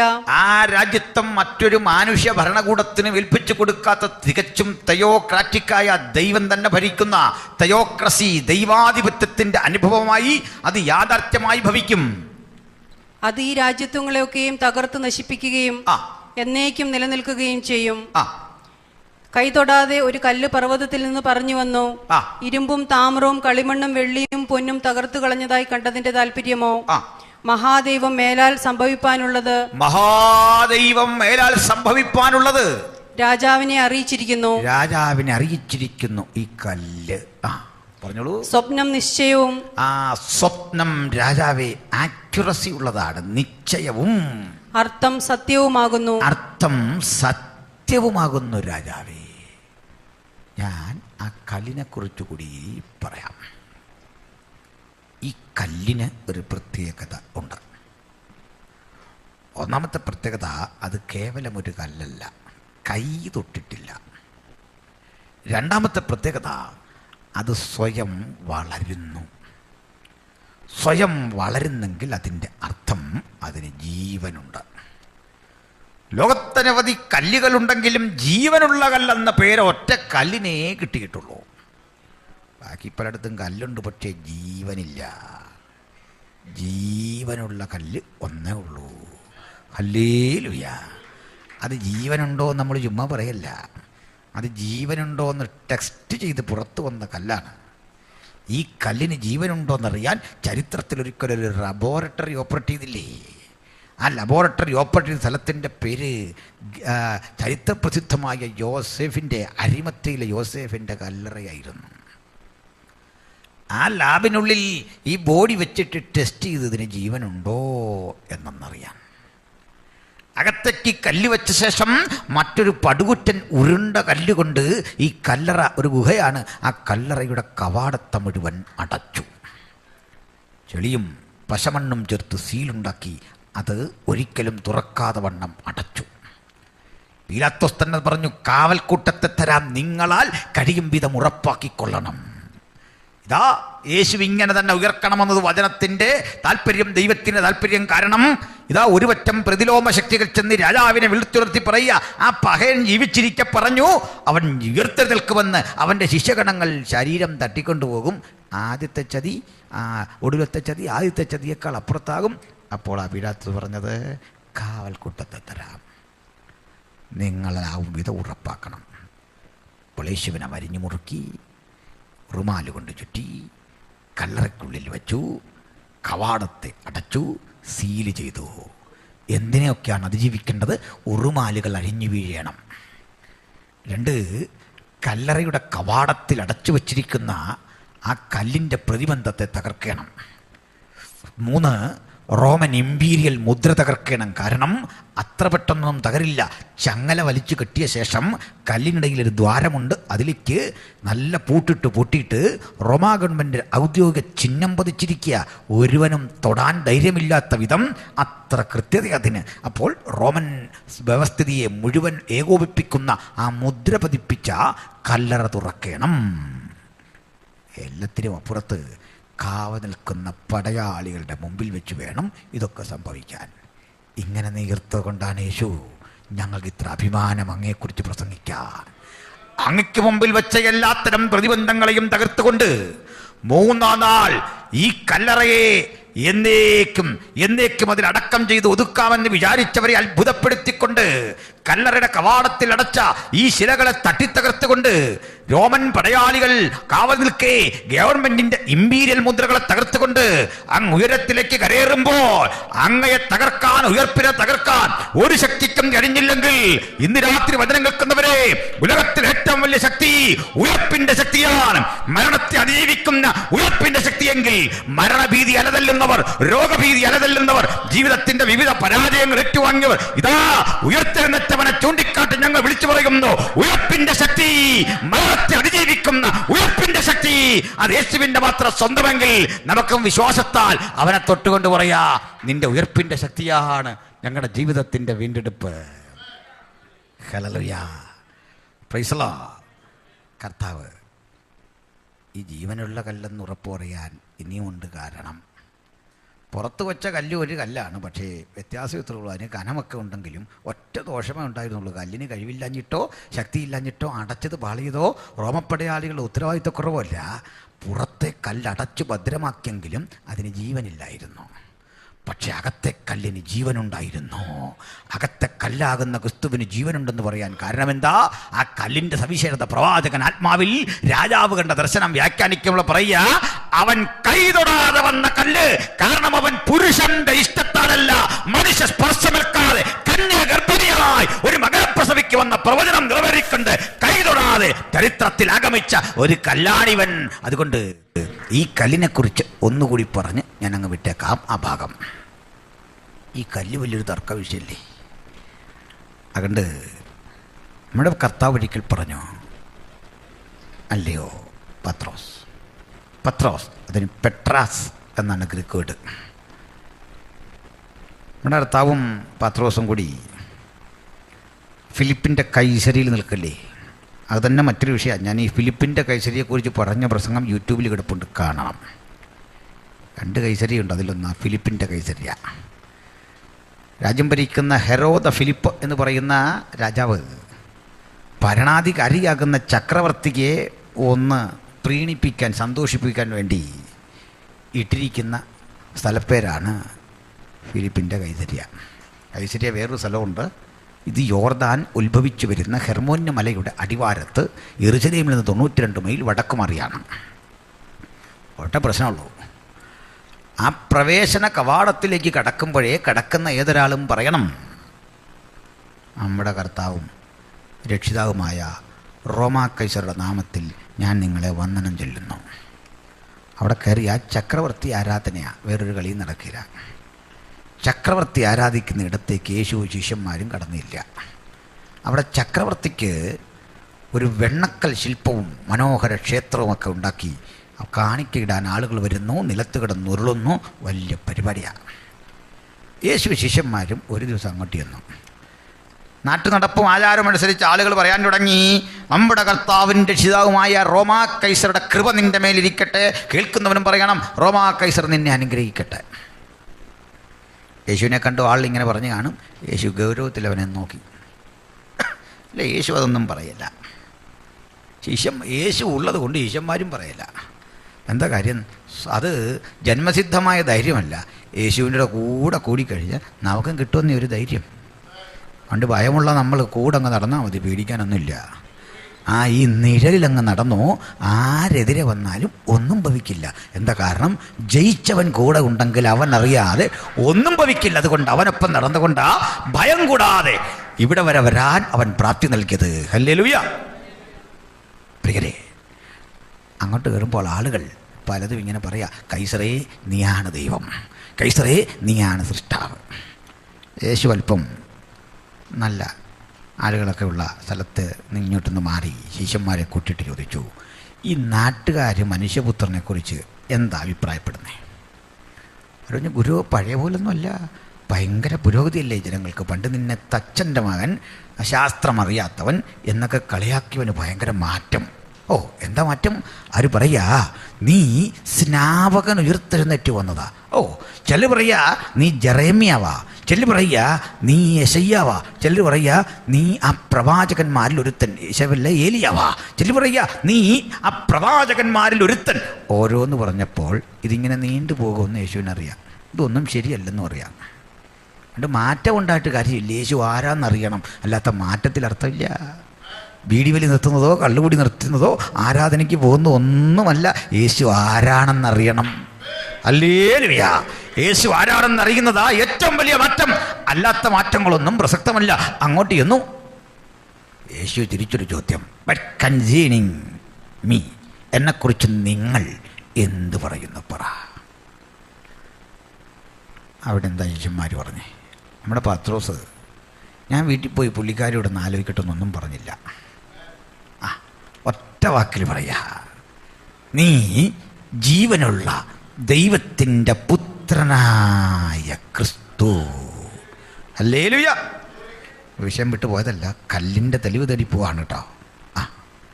നീ ജീവനുള്ള ദൈവത്തിൻ്റെ പുത്രനായ ക്രിസ്തു. യേശു തിരിച്ചൊരു വാക്ക്, ബർയുഹാനാ ശിമോൻ, നീ കൃപയുള്ളവൻ. അതാ ശരിപ്പരിഭാഷ. നമ്മുടെ മലയാളം ബൈബിളിൽ ചെറിയ പ്രശ്നമുണ്ട്. ജഡരക്തങ്ങളല്ല നിനക്കിത് വെളിപ്പെടുത്തിയത്, അങ്ങനല്ല പറയേണ്ടത്. ജഡവും രക്തവുമല്ല നിനക്കിത് വെളിപ്പെടുത്തിയത്, സ്വർഗസ്ഥനായ എൻ്റെ പിതാവ്. മനസ്സിലായല്ലോ? സ്വർഗസ്ഥനായ എൻ്റെ പിതാവ്. ആട്ടെ, യേശുവിനെക്കുറിച്ച് പത്രോസ് ഒരു നല്ല കാര്യമാണ് പറഞ്ഞ്, നീ ജീവനുള്ള ദൈവത്തിൻ്റെ പുത്രനായ ക്രിസ്തു. ആ ഘട്ടത്തിൽ യേശുവിൻ്റെ മറുപടി കേട്ടോ, ബർയുഹാനാ ശിമോൻ. ഇങ്ങനെ ഈ പത്രോസിൻ്റെ അപ്പനായ യോഹന്നാൻ്റെ പേര് കൂട്ടി വിളിക്കണോ? യോഹന്നാൻ്റെ പുത്രനായ ശിമോനെ എന്ന് വിളിക്കുമോ? നമ്മളാണെ വിളിക്കുമോ? എന്തോ കാര്യം പറഞ്ഞാലും അപ്പൻ്റെ പേര് കൂട്ടി നമ്മുടെ കൂടെ വർക്ക് ചെയ്യുന്ന തന്നെ വിളിക്കുമോ? വല്ല കമ്മിറ്റിയിലും ഒക്കെ ആരെങ്കിലും വിളിച്ചെങ്കിലായി, അല്ലാതെ തർക്കമൊക്കെ മുറുകുമ്പോലേ അല്ലാതെ നമ്മൾ അത് വിട്. ഇത് സംഭവിച്ചെന്താ? ബർയുഹാനാ ശിമോൻ. പത്രോസിൻ്റെ പ്രായമെങ്കിലും കർത്താവ് ഓർക്കണ്ടേ? ഇങ്ങനെ വിളിക്കേണ്ട ഒരു ഘട്ടമുണ്ട്. ഈ ഒഫീഷ്യൽ പേര് ചില ഘട്ടങ്ങളിലാണ് വിളിക്കുക, അത്യാവശ്യ ഘട്ടങ്ങളിലാണ് വിളിക്കുന്നത്, അല്ലേ? ഉദാഹരണം, നമ്മൾ കല്യാണം നടക്കുക. കല്യാണം നടക്കുമ്പോൾ വീട്ടിൽ വിളിക്കുന്ന കുഞ്ചാക്കോ എന്നാണോ വിളിക്കുന്നത്? അങ്ങനെയാണോ? ഒഫീഷ്യൽ പേരാണ് വിളിക്കുന്നത്. എറണാകുളം ജില്ലയിൽ കോതമംഗലം താലൂക്കിൽ പൂർപ്പുംപടി വില്ലേജിൽ പ്ലാമുട്ടത്തിൽ വീട്ടിൽ കുഞ്ചറിയ മകൻ എൽദോസ് എന്ന ഈ യുവാവും. എണ്ണീക്കരുത്, ഇതൊരു തക്കമാണെന്ന് ഓർത്ത്. ആരാടിങ്ങനെ പൊങ്ങി വരുന്നോ എനിക്ക് തോന്നുന്നു. അവിടെ നിൽക്കുക, അനക്കൊരു സമയവും കാലമൊക്കെ ഉണ്ട്. ധൃതി പിടിച്ചിട്ടൊന്നും കാര്യമില്ല. എടുത്തി ആടരുത്. പണി കിട്ടിയാൽ കിട്ടിയതാ. ആറിനെ ഈ വണ്ടി മേടിക്കുന്നതും പെണ്ണ് കെട്ടുന്നതും സൂക്ഷിച്ചു വേണം. 2 പോവും 2 സൂക്ഷിച്ചില്ലെങ്കിൽ നമ്മളിതുകൊണ്ട് നടക്കേണ്ട ഗതിയോട് വരും, തള്ളി തള്ളി ഇടപാട് വരും. പോട്ടെ. ഇങ്ങനെ ആ കല്യാണത്തിൻ്റെ അല്ലേ? അതെല്ലാം കഴിഞ്ഞ് പിറ്റേന്ന് കല്യാണമൊക്കെ കഴിഞ്ഞു. ഈ കല്യാണം കഴിഞ്ഞ പെൺകുട്ടി നല്ലൊരു ചായയൊക്കെ ആയിട്ട് കിടന്നുറങ്ങുന്ന മനുഷ്യൻ്റെ അടുത്ത് ഇങ്ങനെയാണ് വിളിക്കുന്നത്. എറണാകുളം ജില്ലയിൽ കോതമംഗലം താലൂക്കിൽ അങ്ങനെ വിളിക്കോ? അങ്ങനെ വിളിച്ചാൽ അവളെ ആക്കേണ്ടടുത്ത് ആക്കിക്കോണം. മനസ്സിലായോ? പയ്യൻ രക്ഷപ്പെടട്ടെ. പക്ഷേ ഇത് ഒരിക്കൽ വിളിച്ചു. കല്യാണത്തിൻ്റെ അന്ന് കുഞ്ചാക്കോ ഒന്നും വിളിച്ചാൽ കാര്യം നടക്കുകയില്ല. കാരണം എന്താ? ഒഫീഷ്യൽ ഒരു വലിയ ഉത്തരവാദിത്തം ഏൽപ്പിക്കാനാ. മനസ്സിലായില്ലേ? കർത്താവ് ഇവിടെ മാത്രം വിളിച്ചു. ഈ ആധാർ കാർഡിലെ പേര് കർത്താവ് പത്രോസിൻ്റെ ബർയുഹാനാ ശിമോൻ, യോഹന്നാൻ്റെ പുത്രനായ ശിമോനെ. ചിലയിടത്ത് അങ്ങനെ വിളിക്കുന്നുണ്ട്. എൻ്റെ കാരണം എന്താ പറയാം. യേശുവിൻ്റെ ഔദ്യോഗിക പേര് യോഹന്നാൻ വിളിച്ചു, നീ ജീവനുള്ള ദൈവത്തിൻ്റെ പുത്രനായ ക്രിസ്തു. പത്രോസിന്റെ യഥാർത്ഥ പേര് യേശു വിളിച്ചു ബർ യുഹാനാ ശിമോൻ. ബർ അർത്ഥം പുത്രൻ. ബർ അതൊരു അരാമിക് പ്രയോഗമാണ്. ബർനബാസ് പ്രബോധന പുത്രൻ. ബർത്തിമായി സൺ ഓഫ് തിമായി, ഇതൊക്കെ നമുക്കറിയാമല്ലോ. ബർ യുഹാനാ ശിമോൻ, യോഹന്നാന്റെ മകനായ ശിമോനെ. അർത്ഥം കുഞ്ഞേ, ഞാൻ അവിടുന്നുള്ളവൻ, നീ ഇവിടുന്നുള്ളവൻ. കുഞ്ഞേ, ഞാൻ അത്യുന്നതൻ്റെ പുത്രൻ, നീ യുഹാനയുടെ പുത്രൻ. നീ ഒരു കേവല മനുഷ്യൻ, ഞാൻ അത്യുന്നതൻ്റെ മകൻ. നീ നശിക്കുന്ന മരണം കാത്ത് കഴിയുന്നവൻ, ഞാൻ മരണത്തെ അതിജീവിക്കുന്നവൻ. നീ കേവലം ഒരു സൃഷ്ടി, ഞാൻ സൃഷ്ടിക്ക് കാരണഭൂതൻ. സൃഷ്ടിക്ക് കാരണഭൂതനായ ഞാനും സൃഷ്ടിയാകുന്ന നീയും ഒരുമിച്ച് ഇവിടെ കൂടിയിട്ടുണ്ട്. ഫിലിപ്പിന്റെ കൈശലയിൽ എന്നെയും നിന്നെയും ഒന്നാക്കിയ യാഥാർത്ഥ്യം കൃപ, കൃപ, കൃപ. കൃപയാണ് വിലമതിക്കാനാവാത്ത ആ പദമെങ്കിൽ ബർയുഹാനാ ശിമോൻ, നീ കൃപയുള്ളവൻ, നീ ഭാഗ്യവാൻ. ഒന്നുകൂടി പറഞ്ഞു, നിനക്കിത് വെളിപ്പെട്ട് കിട്ടിയത് നീ സൺഡേ സ്കൂളിൽ പഠിച്ചുകൊണ്ടോ പള്ളിയിൽ പോയത് കൊണ്ടോ ക്രിസ്ത്യ കുടുംബത്തിൽ പിറന്നുകൊണ്ടോ ഒന്നുമല്ല. എന്ന് പറഞ്ഞാൽ എൻ്റെ വാക്കിൽ പറഞ്ഞാൽ ജഡം നിനക്കിത് വെളിപ്പെടുത്തിയില്ല, രക്തവും നിനക്ക് വെളിപ്പെടുത്തിയില്ല. എന്ന് പറഞ്ഞാൽ ജഡത്തിന് ചില കഴിവുകളുണ്ട് അല്ലേ? ഇവിടെ വന്നിരിക്കുന്ന നിങ്ങളെല്ലാം ഞാനും ഈ ശരീരമാണ് പരസ്പരം കാണുന്നത് അല്ലേ? എന്നെ ഇവിടെ പ്രോഗ്രാം വിളിച്ചപ്പോൾ ഞാൻ പറയാണ്, അത് എൻ്റെ ആത്മാവ് നിങ്ങൾ പറയുന്ന സ്ഥലത്ത് അവിടെ വരും, പക്ഷേ എൻ്റെ ശരീരം കേരളത്തിലായിരിക്കും എന്ന് പറഞ്ഞാൽ നിങ്ങൾ വിളിക്കുമോ? കാരണം എന്താ? നിങ്ങൾ എന്നെ കാണുന്നത് ഈ ശരീരത്തിലൂടെയാണ്, ആത്മരൂപികളല്ല നമ്മളിപ്പോൾ. പക്ഷേ ഈ ശരീരം തീരെ തള്ളിക്കളയാവതല്ല. ശരീരത്തെയാ നിങ്ങൾ അൽക്കുരുത്തോട്ടെന്ന് വിളിച്ചത്. ശരീരത്തിനാ പഠനം, ശരീരത്തിനാ ഭക്ഷണം. ശരീരം പ്രധാനപ്പെട്ടതാ. ശരീരത്തിനുള്ള കഴിവുകളൊക്കെ ഉണ്ട്. ആ കഴിവ് കൊണ്ടാ മനുഷ്യൻ ചന്ദ്രനിൽ പോയത്, ആ കഴിവ് കൊണ്ടാ മനുഷ്യൻ കാർ ഓടിക്കുന്നത്, ആ കഴിവ് കൊണ്ടാ മനുഷ്യൻ സമുദ്രത്തിൻ്റെ അടിത്തറ ഇളക്കുന്നത്. ചില്ലറ കാര്യമല്ല. ഈ കഴിവുള്ളവരൊക്കെ ഇവിടെ ഉറപ്പുണ്ട്, നല്ല കാര്യം. പക്ഷേ യേശു ആരെന്നറിയാൻ ഈ കഴിവ് ഒട്ടും പോരാ, ഒട്ടും കൊള്ളൂല. പിന്നെന്താ? രക്തം. പരമ്പരാഗതമായി നമുക്ക് പിതാക്കന്മാരിൽ പകർന്നു കിട്ടുന്ന ആ ജീനുകളുടെ ഗുണമുണ്ടല്ലോ, അതും നല്ലതാണ്. ഒരു നല്ല ചിന്തകൻ്റെ മകൻ ഒരു ചിന്തകനായി തന്നെയൊക്കെ ജനിക്കും. മിക്ക ഘട്ടങ്ങളിൽ അങ്ങനല്ലേ? സംഗീതജ്ഞൻ്റെ മകൻ സംഗീതജ്ഞനാകും. പരമ്പരാഗതമായൊരു കഴിവാത്. അങ്ങനല്ലേ? ഞങ്ങൾക്കത് പറഞ്ഞിട്ട് ഉദാഹരണം മനസ്സിലാകത്തുകൊണ്ട് ഞാൻ വേറൊരു ഉദാഹരണം പറയാം. വീരപ്പൻ്റെ മകനാണോ അവൻ സമയം വരുമ്പോൾ ചന്ദനം മുറിച്ചിരിക്കും. ഇനി ചന്ദനം മുറിക്കാൻ ചന്ദനം ഇല്ലെങ്കിൽ അവന് ചന്ദനത്തിരി മേടിച്ച് ഓടിക്കുക. ആ സമയമല്ല അവന് ഉറക്കം വരികയല്ല. അയ്യോ ഭയങ്കര പ്രയാസം, എന്താ ഒരു ചന്ദനത്തിരി തന്നേ, എന്നാലേ അവന് ഉറക്കം വരുള്ളൂ. ഇപ്പം മനസ്സിലായോ? രക്തത്തിനുമുണ്ട്, പിന്നെ ശരീരത്തിനുമുണ്ട് ചില പ്രത്യേകതകൾ. പക്ഷേ യേശു ആരെന്നറിയാൻ പഠനം പോരാ, അറിവ് പോരാ, അന്വേഷണം പോരാ, അധ്വാനം പോരാ. ഒറ്റ കാര്യമുള്ളൂ, അത് വെളിപ്പാടിനാലേ അറിയൂ ഞാൻ ആരാണ്. സ്വർഗസ്ഥനായ എൻ്റെ പിതാവിൻ്റെ കാരുണ്യവർഷം നിന്റെ മേൽ പതിഞ്ഞപ്പോൾ ഈ വെളിപ്പാടിന്മേൽ നീ തിരിച്ചറിഞ്ഞ ഈ വെളിപ്പാടില്ലേ, ആ പാറമേൽ ഞാൻ എൻ്റെ സഭയെ പണിയും. പാതാള ഗോപുരങ്ങൾ അതിനെ ജയിക്കില്ല. ഒരിക്കൽ രണ്ട് വേടുകളാണ് ഈ പാറയെന്ന് പറയാൻ, പെട്രോസ് ആൻഡ് ലിത്തോസ്. പെട്രോസ് ഒരു പാറ കഷണം, ലിത്തോസ് വലിയൊരു പാറ. വ്യത്യാസം മനസ്സിലായോ? ഈ കരിങ്കൽ കോറി കണ്ടിട്ടുണ്ടല്ലോ, അത് കാണുമ്പോൾ ഓർത്തോണം ലിത്തോസ് ഫിയർ എന്നൊക്കെ ഉണ്ടല്ലോ ജിയോഗ്രഫിയിൽ. ലിത്തോസ് ആ ക്വാറിയിൽ നിന്ന് കല്ല് ടിപ്പറി കയറ്റിക്കൊണ്ടു പോകുമ്പോൾ ഓർക്കണം, അതാണ് പെട്രോസ്. ലിത്തോസും പെട്രോസും മനസ്സിലായല്ലോ, ഒന്ന് പാറ ഒന്ന് കൽക്കഷണം. യേശു തന്നെ കാണിട്ട് പറഞ്ഞു, പത്രോസേ നീ പെട്രോസ് ആകുന്നു, ഇതൊരു ലിത്തോസാ. പിടികിട്ടിയോ? ഇതിൽ ഞാൻ എൻ്റെ സഭയെ പണിയും, പാതാള ഗോപുരങ്ങൾ അതിനെ ജയിക്കയില്ല. ഈ കല്ലിന് ജീവനുണ്ടെന്ന് തെളിയിച്ചത് ഇതേ പത്രോസാ. നമ്മൾ തർക്കം വെക്കുമെന്നൊക്കെ പത്രോസിന് അറിയാം, കർത്താവിന് പറയാം. അതുകൊണ്ട് പത്രോസിന് പറയുക, നിങ്ങളും ജീവനുള്ള കല്ലായ എൻ്റെ അടുക്കലല്ല അവൻ്റെ അടുക്കൽ വന്നിട്ട് ആത്മീയ ഗൃഹമായി പണിയപ്പെടുന്നു. ആത്മീയ ഗൃഹമായി പണിയപ്പെടുന്ന ദൈവസഭയ്ക്ക് കാരണഭൂതനായ യേശുവിൻ്റെ സാമീപ്യമാണ് അവൻ സ്ഥാപിക്കുന്ന ദൈവരാജ്യമാണ്. രാജാവേ നീ കണ്ട കൈ തൊടാത്ത കല്ല് അവൻ കൈ തൊടാത്തതെന്ന് പറഞ്ഞതിൻ്റെ അർത്ഥം യേശു പുരുഷന്റെ ഇഷ്ടത്താലല്ല, മാനുഷിക താല്പര്യത്താലല്ല, കന്യഗർഭിണിയായി പരിശുദ്ധാത്മാവിനാൽ ഒരു മകൻ പിറക്കുമെന്ന പ്രവചനം നിറവേറിക്കൊണ്ട് കാലത്തിന്റെ സമ്പൂർണതയിൽ ജഡധാരണം ചെയ്ത് ഇഹത്തിലേക്ക് വന്ന ദൈവപുരുഷൻ, അതത്രേ ക്രിസ്തു.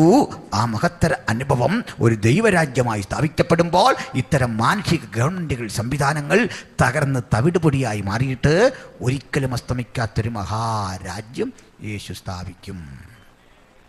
ഹല്ലേലൂയ. ഇതാണ് ഈ ബിംബത്തിൻ്റെ വ്യാഖ്യാനം. മനസ്സിലായോ? ഒന്നുകൂടി ഞാനതിൻ്റെ രത്നച്ചുരുക്കം പറയാം. 4 ഭാഗങ്ങൾ ബിംബത്തിൻ്റെ. തല തങ്കം കൊണ്ട് എന്നെഴുതിയിട്ട് നേരെ ഒരു വരയിട്ടുകൊണ്ട് ബാബിലോൺ എന്നെഴുതുക. നെഞ്ചും കയ്യും വെള്ളി എന്നെഴുതിയിട്ട് അപ്പുറത്തെഴുതുക മീഡോ പേർഷ്യൻ എംപയർ, മേദ്യപാർസ്യ ഭരണകൂടം. 3 താമ്രനിർമ്മിതമായ വയറ്, അപ്പുറത്തെഴുതുക മഹാനായ അലക്സാണ്ടറുടെ ഗ്രീക്ക് സാമ്രാജ്യം. 4 ഇരുമ്പ് കൊണ്ടുള്ള തുട, റോമൻ ഭരണകൂടം. കാൽ പാതി കളിമണ്ണ് പാതി ഇരുമ്പ്, റോമിൻ്റെ ബാക്കിപത്രമായി നിലകൊണ്ട കരുത്തുറ്റ സാമ്രാജ്യവും അതോട് ചേർന്ന് ഒട്ടിപ്പിടിച്ച് കിടക്കുന്ന, പരസ്പരം ചേരാത വിധം കിടക്കുന്ന കളിമണ്ണാകുന്ന ജനാധിപത്യ വ്യവസ്ഥയും. കൈതൊടാത്ത കല്ല്, ദൈവരാജ്യത്തിൻ്റെ ആവിർഭാവം, ക്രിസ്തുവിൻ്റെ പ്രത്യക്ഷത. ഇതാണ് രാജാവ് കണ്ട സ്വപ്നത്തിൻ്റെ അർത്ഥം. അപ്പോൾ നമ്മൾ ഈ 3-ാം അധ്യായത്തിലേക്ക് കാര്യമായിട്ട് കടക്കുന്നില്ല. കാരണം പ്രവചനപരമായൊരു പ്രാധാന്യം അല്ല അതിനുള്ളത്. അവർ ബിംബത്തെ നമസ്കരിക്കില്ല എന്ന് പറഞ്ഞു. രാജാവ് തീച്ചൂളയിലിട്ടു. അത് നമുക്ക് തന്നെ വായിച്ചാൽ മനസ്സിലാവും. എളുപ്പമുള്ളൊരു കാര്യമാണ്. പ്രോവറ്റിക്കൽ സ്റ്റഡിയിൽ ഇപ്പോൾ അത് ആവശ്യമില്ല.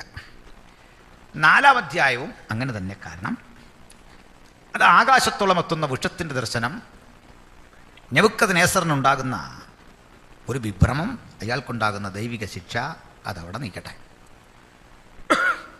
പക്ഷെ 5-ാം അധ്യായം സുപ്രധാനമാണ്. 5-ാം അധ്യായം സുപ്രധാനമാണ്. പക്ഷെ അത് കാര്യമായിട്ടിപ്പോൾ നമ്മൾ പോകേണ്ട അവിടെയും. കാരണം മറ്റൊന്നല്ല, ഇന്നലെ പറഞ്ഞ അതാണ്. എളുപ്പമാകാനാണ് ഈ ഒരു ശൈലി നമ്മൾ സ്വീകരിച്ചത്. മനസ്സിലാകുന്നോ? പക്ഷെ 6 മുതൽ കളി മാറാൻ പോവാണ്.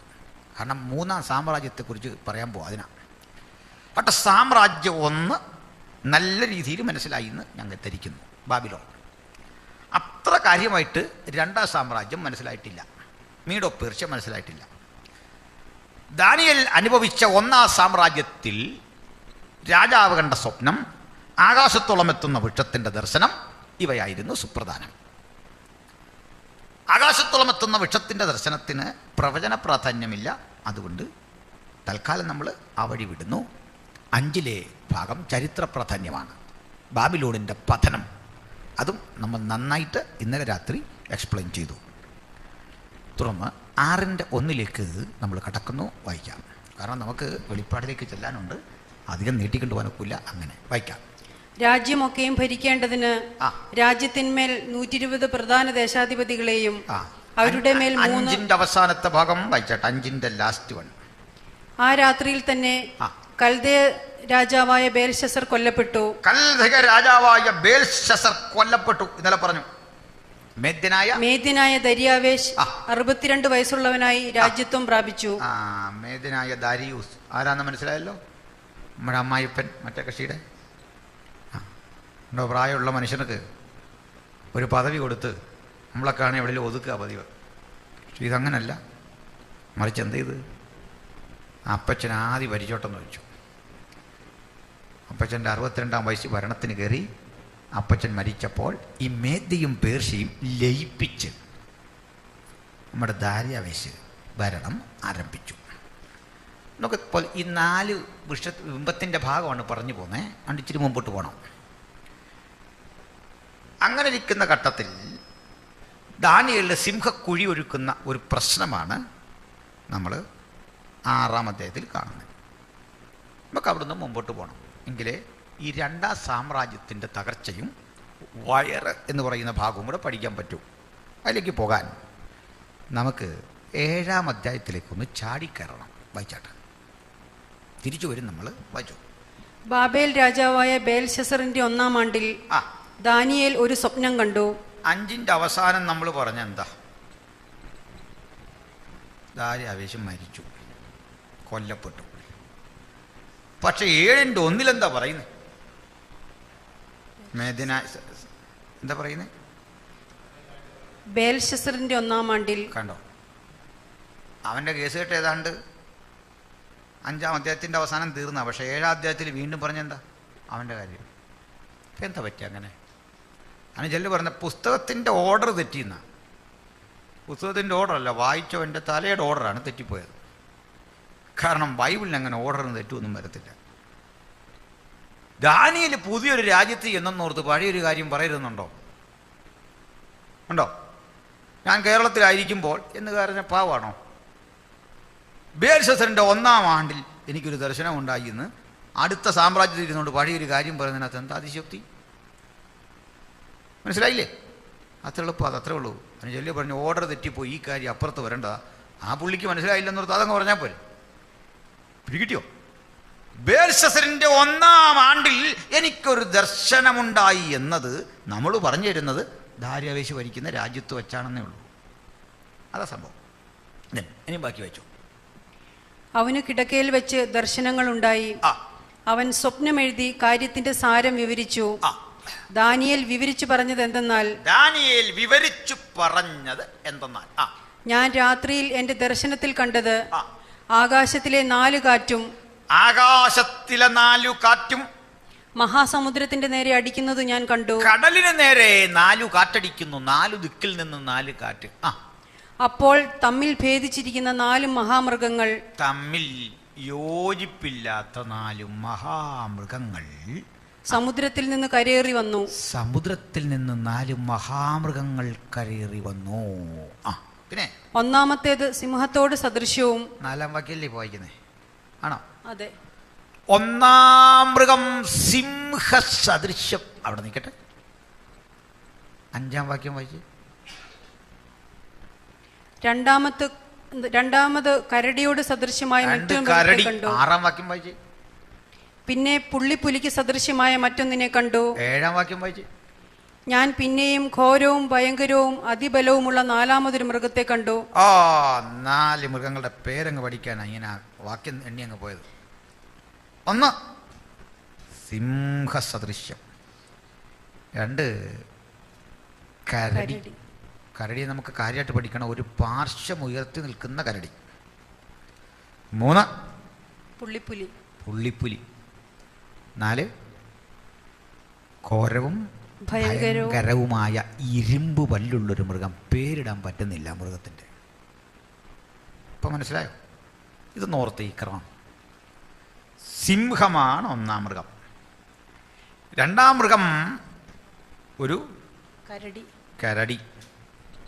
3-ാം മൃഗം പുള്ളിപ്പുലി. 4-ാം മൃഗം ഘോരവും.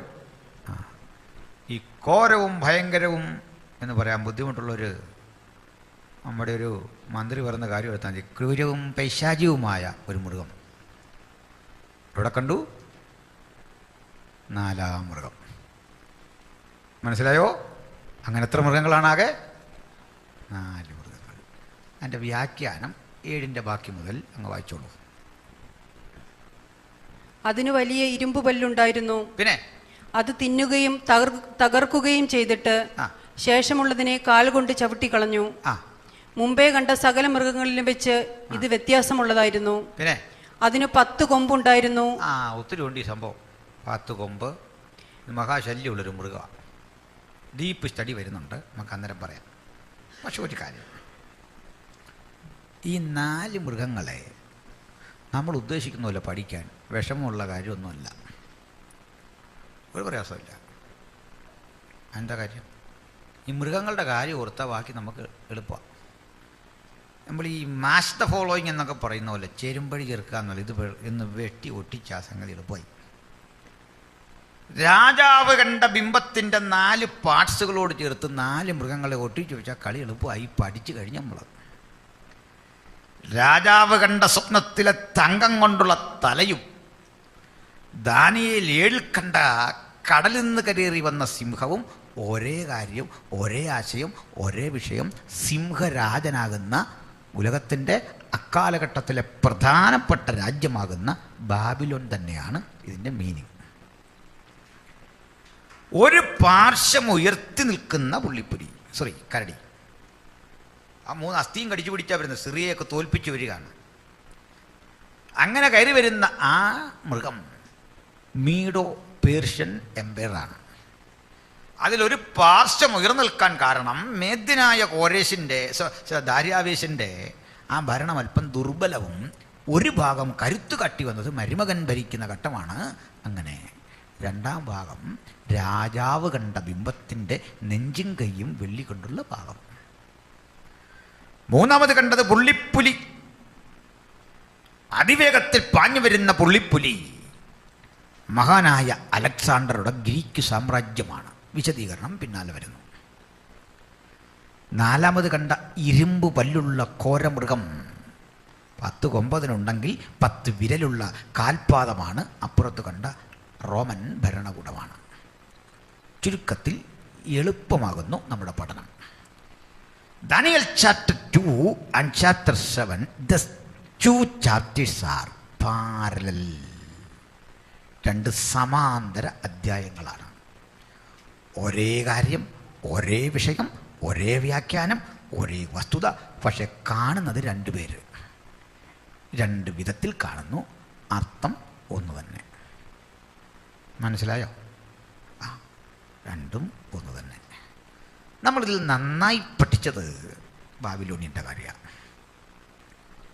അടുത്തതും അതേ വിധം പഠിക്കേണ്ടതാണ്. 2-3 പരിമിതികൾ നമുക്കുണ്ട്. ഒത്തിരി ചരിത്രം പറഞ്ഞാൽ നിങ്ങൾക്കത് മുഷിയും, പഠിക്കാൻ ബുദ്ധിമുട്ടുണ്ടാവും. എന്നാൽ തീരെ പറയാതിരിക്കാനും വയ്യ. കാര്യങ്ങളുടെ അർത്ഥം അത് ഗ്രഹിച്ചേ പോകാൻ പറ്റും. അതുകൊണ്ട് നമ്മൾ ഇവിടുന്ന് ഒന്നുകൂടി സ്പീഡി മുമ്പോട്ട് പോവാണ്. എന്നിട്ട് തിരിച്ചു വരും, ഈ പോയ പോലെ തിരിച്ചു വരും. അപ്പോൾ നമുക്ക് തൽക്കാലം 3ാം സാമ്രാജ്യത്തിലേക്ക് കയറാം. എങ്കിലേ 2 ശരിക്ക് പഠിക്കാൻ പറ്റൂ. മനസ്സിലായോ? മീഡോ പെർഷ്യ, ബാബിലോൺ, മീഡോ പെർഷ്യ. ഇനി നമ്മൾ അങ്ങോട്ട് പോവാം, ഗ്രീസ്. അങ്ങോട്ട് പോയിട്ടിങ്ങ് വരാം. സന്തോഷമാണോ? ഇനി അതേക്കുറിച്ച് പറയാം.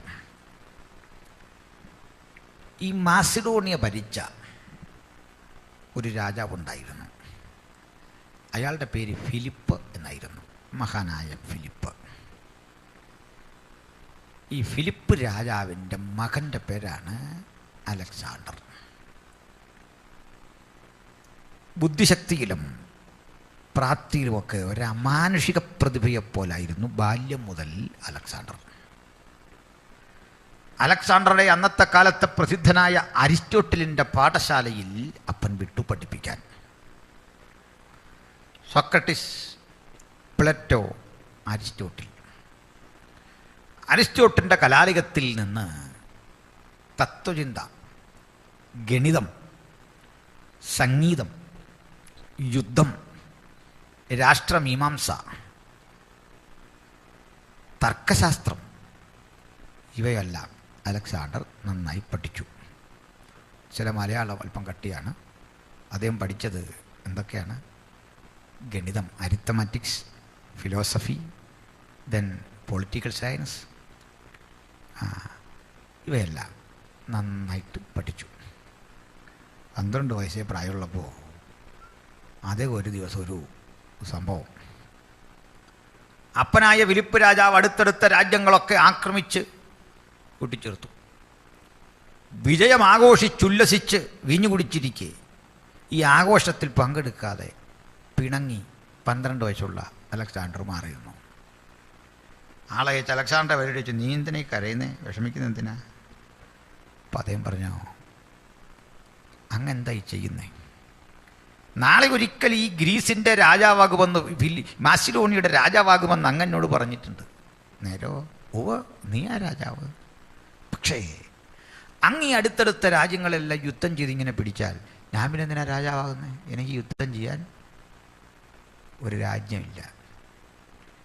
അപ്പോൾ തന്നെ തൻ്റെ ഗുരുവായ അരിസ്റ്റോട്ടലിനെ വരുത്തിയിട്ട് ഇവനൊരു അറ്റ്ലസ് കൊടുക്കാൻ പറഞ്ഞു. ഗ്രീക്കിലൊരു ദേവൻ്റെ പേര് കൂടിയാണ് അറ്റ്ലസ്. മനസ്സിലായല്ലോ? മാപ്പ്, ഭൂമിയുടെ ദേവൻ. മനസ്സിലായോ? അറ്റ്ലസ് എന്താണെന്ന് പിടിയിട്ടിയോ? ജനകോടികളുടെ വിശ്വസ്ത സ്ഥാപനം. പോട്ടെ. അപ്പോൾ ഈ അല്ലസ് കണ്ടുകിട്ട് പറഞ്ഞു, കുഞ്ഞേ, ലോകം മാസിഡോണിയ അല്ല. ഇത്രയും സ്ഥലങ്ങൾ ലോകത്തുണ്ടെന്ന് കണ്ട അലക്സാണ്ടർ അമ്പരന്നു.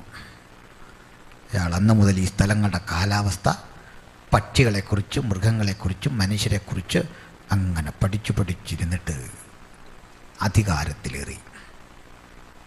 അധികാരത്തിലേറി തൻ്റെ ആഗ്രഹം ലോകം മുഴുവൻ തൻ്റെ കാൽ കീഴ് വരണം, ലോകം മുഴുവൻ പിടിച്ചെടുക്കണം.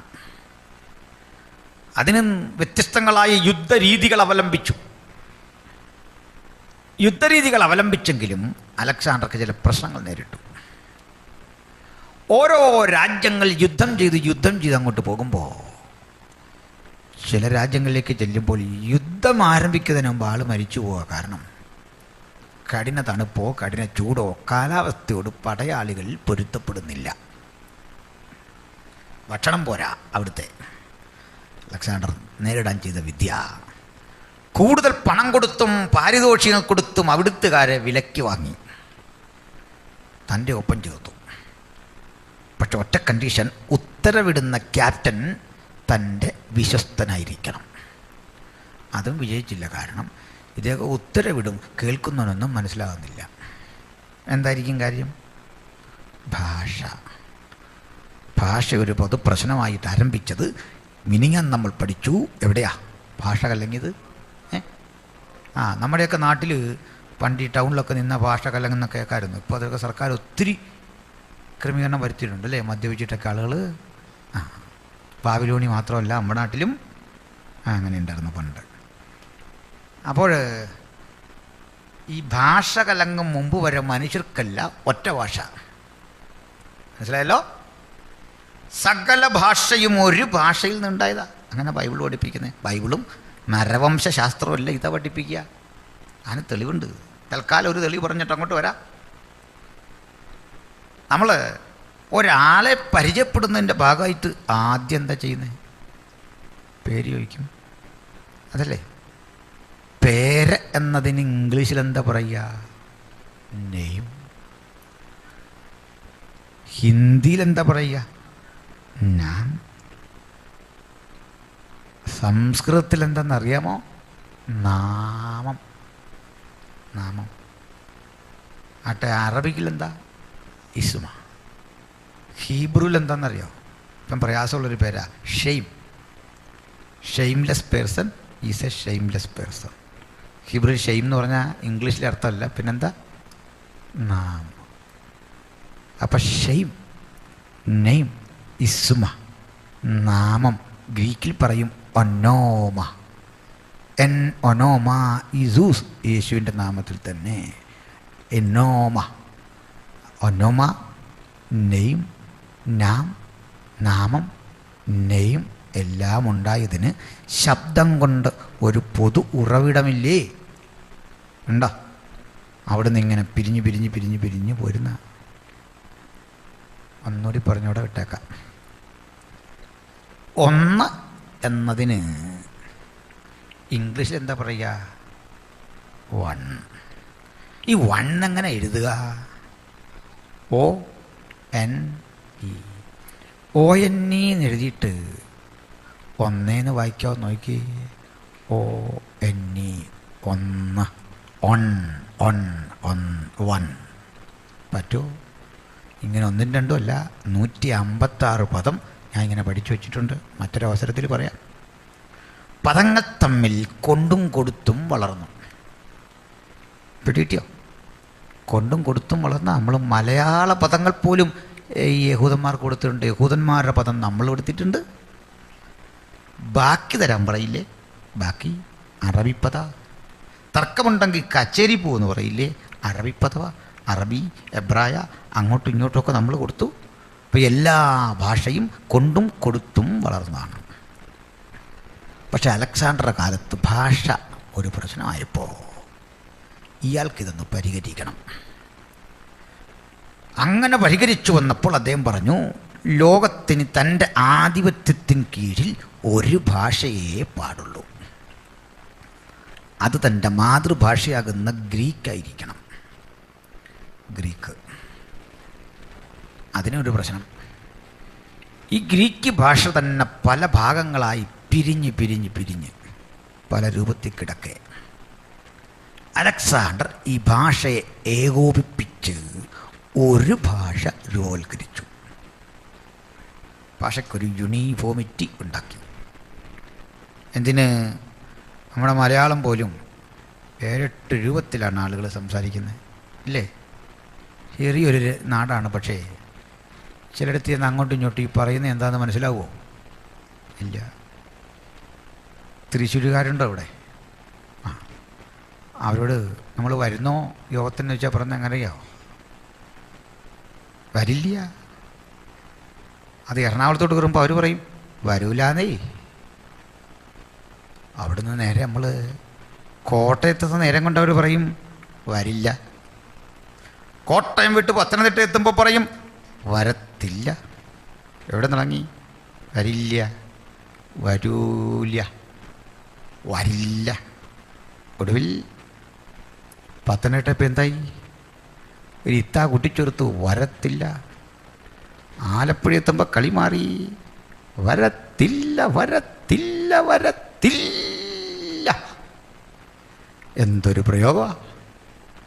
എനിക്കിങ്ങനെ 14 ജില്ല വഴി നടക്കുന്നുണ്ട്. അത്യാവശ്യം ഒരുത്തപ്പെട്ടത്തേക്ക് ശൈലി അറിയാം. ചുരുക്കി പറഞ്ഞാൽ മലയാളം ഒറ്റ ഭാഷയോട് നമ്മൾ ഈ പണിയെല്ലാം കാണിച്ചേ. അപ്പോഴാ വിശാലമായ ഗ്രീക്ക് സാമ്രാജ്യത്തിൽ പലതരം പദങ്ങൾ, പലതരം ശൈലികൾ. ഒടുവിൽ അലക്സാണ്ടർ ഒരു യൂണിഫോമിറ്റി വരുത്തിക്കൊണ്ട് ഗ്രീക്ക് ഭാഷയ്ക്ക് ഒരു നവോത്ഥാനമുണ്ടാക്കി. അങ്ങനെ അലക്സാണ്ടർ രൂപവൽക്കരിച്ചെടുത്ത ആ ഭാഷയ്ക്ക് ഒരു പേര് പറയും കൊയ്നെ ഗ്രീക്ക്. എങ്ങനെ? Koine Greek. Koine means common, common Greek. അതിന് മുമ്പ് ആറ്റിക് ഗ്രീക്ക്, ഡോറിക് ഗ്രീക്ക്, ഇങ്ങനെ ഒത്തിരി ഗ്രീക്കുണ്ട്. നമുക്ക് അത്യാവശ്യം ഒറ്റ ഒരെണ്ണം മതി. എന്തെന്നാ? കൊയ്നെ ഗ്രീക്ക്. പിടിയിട്ടല്ലോ? കൊയ്നെ ഗ്രീക്ക്. ഈ കൊയ്നെ ഗ്രീക്ക് അങ്ങോട്ട് പഠിപ്പിച്ചില്ലേ? ആളുകളെ പഠിപ്പിച്ച് ലോകം മുഴുവൻ ഇതങ്ങ് പ്രചരിച്ചപ്പോൾ Greek became the lingua franca of the ancient time, just like our English. ഇന്ന് ഇംഗ്ലീഷ് എന്ന വണ്ണം പൗരാണിക കാലത്തിൻ്റെ ലിംഗ്വ ഫ്രാങ്ക്വ, കോമൺ ലാംഗ്വേജ്, മുഖ്യ സമ്പർക്ക ഭാഷയായിട്ട് ഗ്രീക്ക് വളർന്നു. ഒരു ഭാഷയ്ക്ക് കീഴിലാക്കി. മനസ്സിലായോ? ആ, അതവിടെ നിൽക്കട്ടെ. ഒരു ചെറിയ പ്രശ്നം. ഈ അലക്സാണ്ടർ പോയിടത്തെല്ലാം യുദ്ധം ചെയ്ത് ഭാഷയും വ്യാപിപ്പിച്ചു, തൻ്റെ സംസ്കാരവും വ്യാപിപ്പിച്ചു. അങ്ങനെ നമ്മൾ ഏത് കാര്യം ശാസ്ത്രമായിട്ട് ബന്ധപ്പെട്ട് പഠിച്ചാലും അവിടെല്ലാം ഗ്രീക്ക് പഠിക്കണം. ഗ്രീക്ക് പദം പഠിക്കാത്ത ഒറ്റ ശാസ്ത്രവും ലോകത്തില്ല. എന്തിന് science? Biology. BIOS plus logos. എന്താ അർത്ഥം? ബയോസ് അർത്ഥം ജീവൻ, ലോഗോസ് അർത്ഥം ശാസ്ത്രം. ഗ്രീക്കാണ്. കാർഡിയോളജിസ്റ്റിനെ കാണാൻ പോലല്ലോ, കാർഡിയ, അത് ഹാർട്ടിൻ്റെ ഗ്രീക്ക് വേർഡാണ്. ഞാൻ നിൻ്റെ ഹൃദയങ്ങളെയും ഉൾഭൂവുകളെയും അറിയുന്ന ദൈവം, അവിടെ ഹൃദയത്തിന് കാർഡിയ. ഉൾഭൂവ് എന്നെഴുതിടത്ത് പറയുക നെഫ്രോണിനെ അറിയുന്ന ദൈവം, നെഫ്രോൺ. മനസ്സിലായല്ലോ? ആ, ന്യൂറോൺ, നെഫ്രോൺ, പിന്നെ കാർഡിയ, തനാട്ടോസ്, ഇതെല്ലാം ഗ്രീക്ക് പേരുകളാണ്. ചുരുക്കി പറഞ്ഞാൽ വൈദ്യശാസ്ത്രമാകട്ടെ, ഇന്ന് മനുഷ്യൻ വ്യവഹരിക്കുന്ന എല്ലാ മണ്ഡലങ്ങളിലും ഗ്രീക്ക് സ്വാധീനമുറപ്പിച്ചു. കാരണക്കാരനാരാ? മഹാനായ അലക്സാണ്ടർ. അപ്പോൾ നമുക്ക് ഈ പറഞ്ഞ കാര്യം മറക്കരുത്. ഏത് കാര്യം? ലിംഗ്വ ഫ്രാങ്കോ ഒക്കെ പോകട്ടെ. എന്താ മറക്കാൻ പാടില്ലാത്ത? അലക്സാണ്ടർ ഭാഷയ്ക്കൊരേകീകരണമുണ്ടാക്കി ലോകം മുഴുവൻ ഭരിക്കാൻ ശ്രമിച്ചു എന്നുള്ള കാര്യം ഒന്ന് ഓർത്തിരുന്നു കൂടെ? ഓർത്തോ? ആ, അപ്പം നമുക്ക് മുമ്പോട്ട് പോവാം. ലോകത്തെ മുഴുവൻ കാൽക്കീഴാക്കി ഭരിക്കാൻ അദ്ദേഹം ചിന്തിച്ചു. അതൊക്കെ അവിടെ നിൽക്കട്ടെ. അതൊക്കെ ചരിത്ര കാര്യങ്ങളാണ്. നമുക്ക് ബൈബിളിലേക്ക് വരാം. അതല്ലേ എൻ്റെ സന്തോഷം. ആ, അല്ലേ സന്തോഷം പറയാം.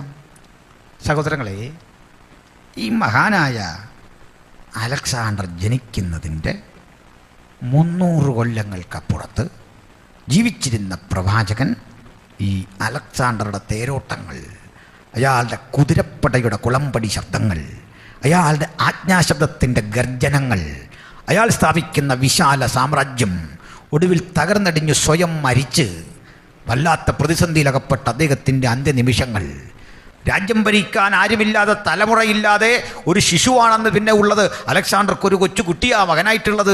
ആ മകൻ്റെ പക്കൽ രാജ്യഭേരമേൽപ്പിക്കാനാവാതെ അനാഥത്വത്തിൽ രാജ്യമാകുന്നത്, ഒടുവിൽ രാജ്യം 4 തുണ്ടുഭൂമിയായി വെട്ടിപ്പിളർന്ന് പല വഴിക്കായി പോകുന്ന കാഴ്ചയുമൊക്കെ ബൈബിൾ കൃത്യമായി പ്രവചിച്ചു 300 കൊല്ലം മുമ്പ്.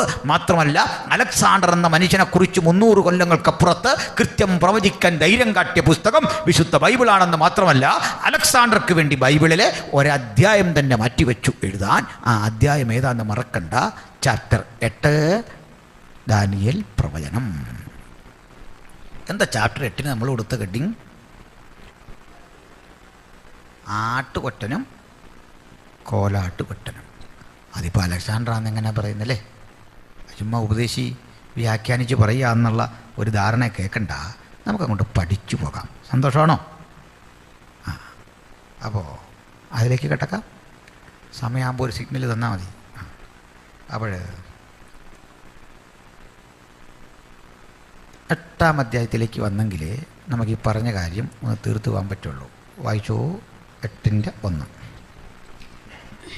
ദാനിയേൽ എന്ന എനിക്ക് ആദിയിൽ ഉണ്ടായതിന്റെ ശേഷം ബേൽശസ്സർ രാജാവിന്റെ വാഴ്ചയുടെ 3-ാം ആണ്ടിൽ, അത് 3-ാം വർഷം, മറ്റേ 1-ാം ആണ്ടിലാണ്, ഇത് 3-ാം ആണ്ടിൽ ഒരു ദർശനമുണ്ടായി. ഉണ്ടായിക്കോട്ടെ, വായിച്ചോ. ഞാൻ ഒരു ദർശനം കണ്ടു.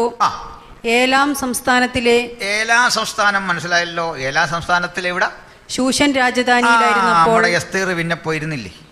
ഇത് പേർഷ്യൻ രാജാക്കന്മാരുടെ ശൈത്യകാല രാജധാനിയാണ്. അവിടെ ദാനിയേലിരിക്കുമ്പോൾ ഈ ദർശനം കണ്ടു. ഞാൻ ഊലായി നദീതീരത്ത് നിൽക്കുന്നതായി ദർശനത്തിൽ കണ്ടു. ഞാൻ തല പൊക്കിയപ്പോൾ 2 കൊമ്പുള്ള ഒരു ആട്ടുകൊറ്റൻ നദീതീരത്ത് നിൽക്കുന്നത് കണ്ടു. ഞാൻ കണ്ടത് 2 കൊമ്പുള്ള ഒരാട്ടുകൊറ്റൻ കടൽ തീരത്ത് നിൽക്കുന്നു. അതവിടെ നിൽക്കട്ടെ. ഈ ആട്ടുകൊറ്റൻ ആരാണെന്നറിഞ്ഞിട്ട് മതി ബാക്കി കാര്യം. ചുമ്മാ ഒരാട് നിൽക്കുന്നു എന്ന് പറയുന്നത് നമുക്കെന്താ കാര്യം? ആട് നിൽക്കുന്നതെല്ലാം വ്യാഖ്യാനിച്ച് പോയെങ്കിൽ നമ്മൾ വ്യാഖ്യാനിച്ച് മടുത്തന്നെ.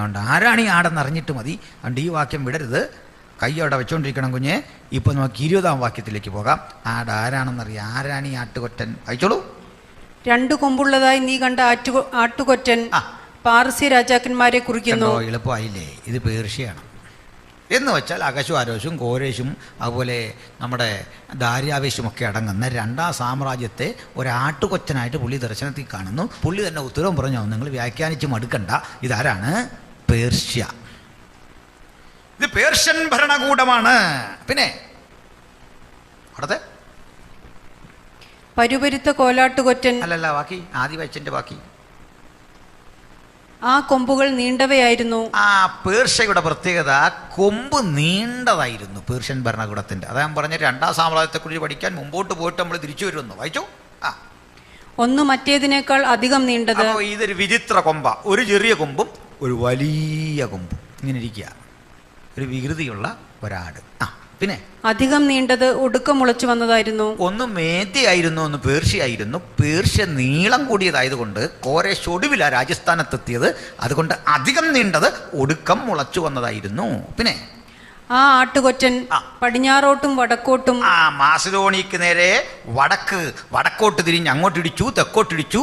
അങ്ങനെ ഇടിച്ചിടിച്ചിടിച്ച് യുദ്ധം ചെയ്ത് അടുത്തടുത്ത രാജ്യങ്ങളെ മുഴുവൻ വെട്ടിപ്പിടിച്ചു ഈ പേർഷ്യ. ഒരു മൃഗത്തിനും അതിന്റെ മുമ്പാകെ നിൽക്കാൻ കഴിഞ്ഞില്ല. ഒരു മൃഗത്തിനും അതിന്റെ മുമ്പാകെ നിൽക്കാൻ കഴിയാതെ പേർഷ്യ കരുത്തുറ്റൊരു രാജ്യമായി മാറി. പിന്നെ അതിന്റെ കയ്യിൽ നിന്ന് രക്ഷിക്കാകുന്നവനും ആരുമില്ല. അത് ഇഷ്ടം പോലെ ചെയ്തു വമ്പ് കാട്ടിപ്പോന്നു. കണ്ടോ? അങ്ങനെ വളർന്ന് നമ്മുടെ ഇന്ത്യ വരെ വളർന്നു. ബൈബിളിൽ ഇരിക്കില്ലേ ഇന്ത്യ വരെ അവർ വന്നെന്ന് അല്ലേ? എസ്തേർ 1:1 8:9 പറയുകയാണ്, ഇന്ത്യ മുതൽ എത്യോപ്യ വരെ ഭരിച്ച അഹശ്വാരോശ് ശിവൻ തന്നെ. ഇംഗ്ലീഷ് ബൈബിൾ വായിച്ചാൽ മതി വീട്ടിൽ ചെന്ന്. കണ്ടിട്ടില്ല ആ ഭാഗം?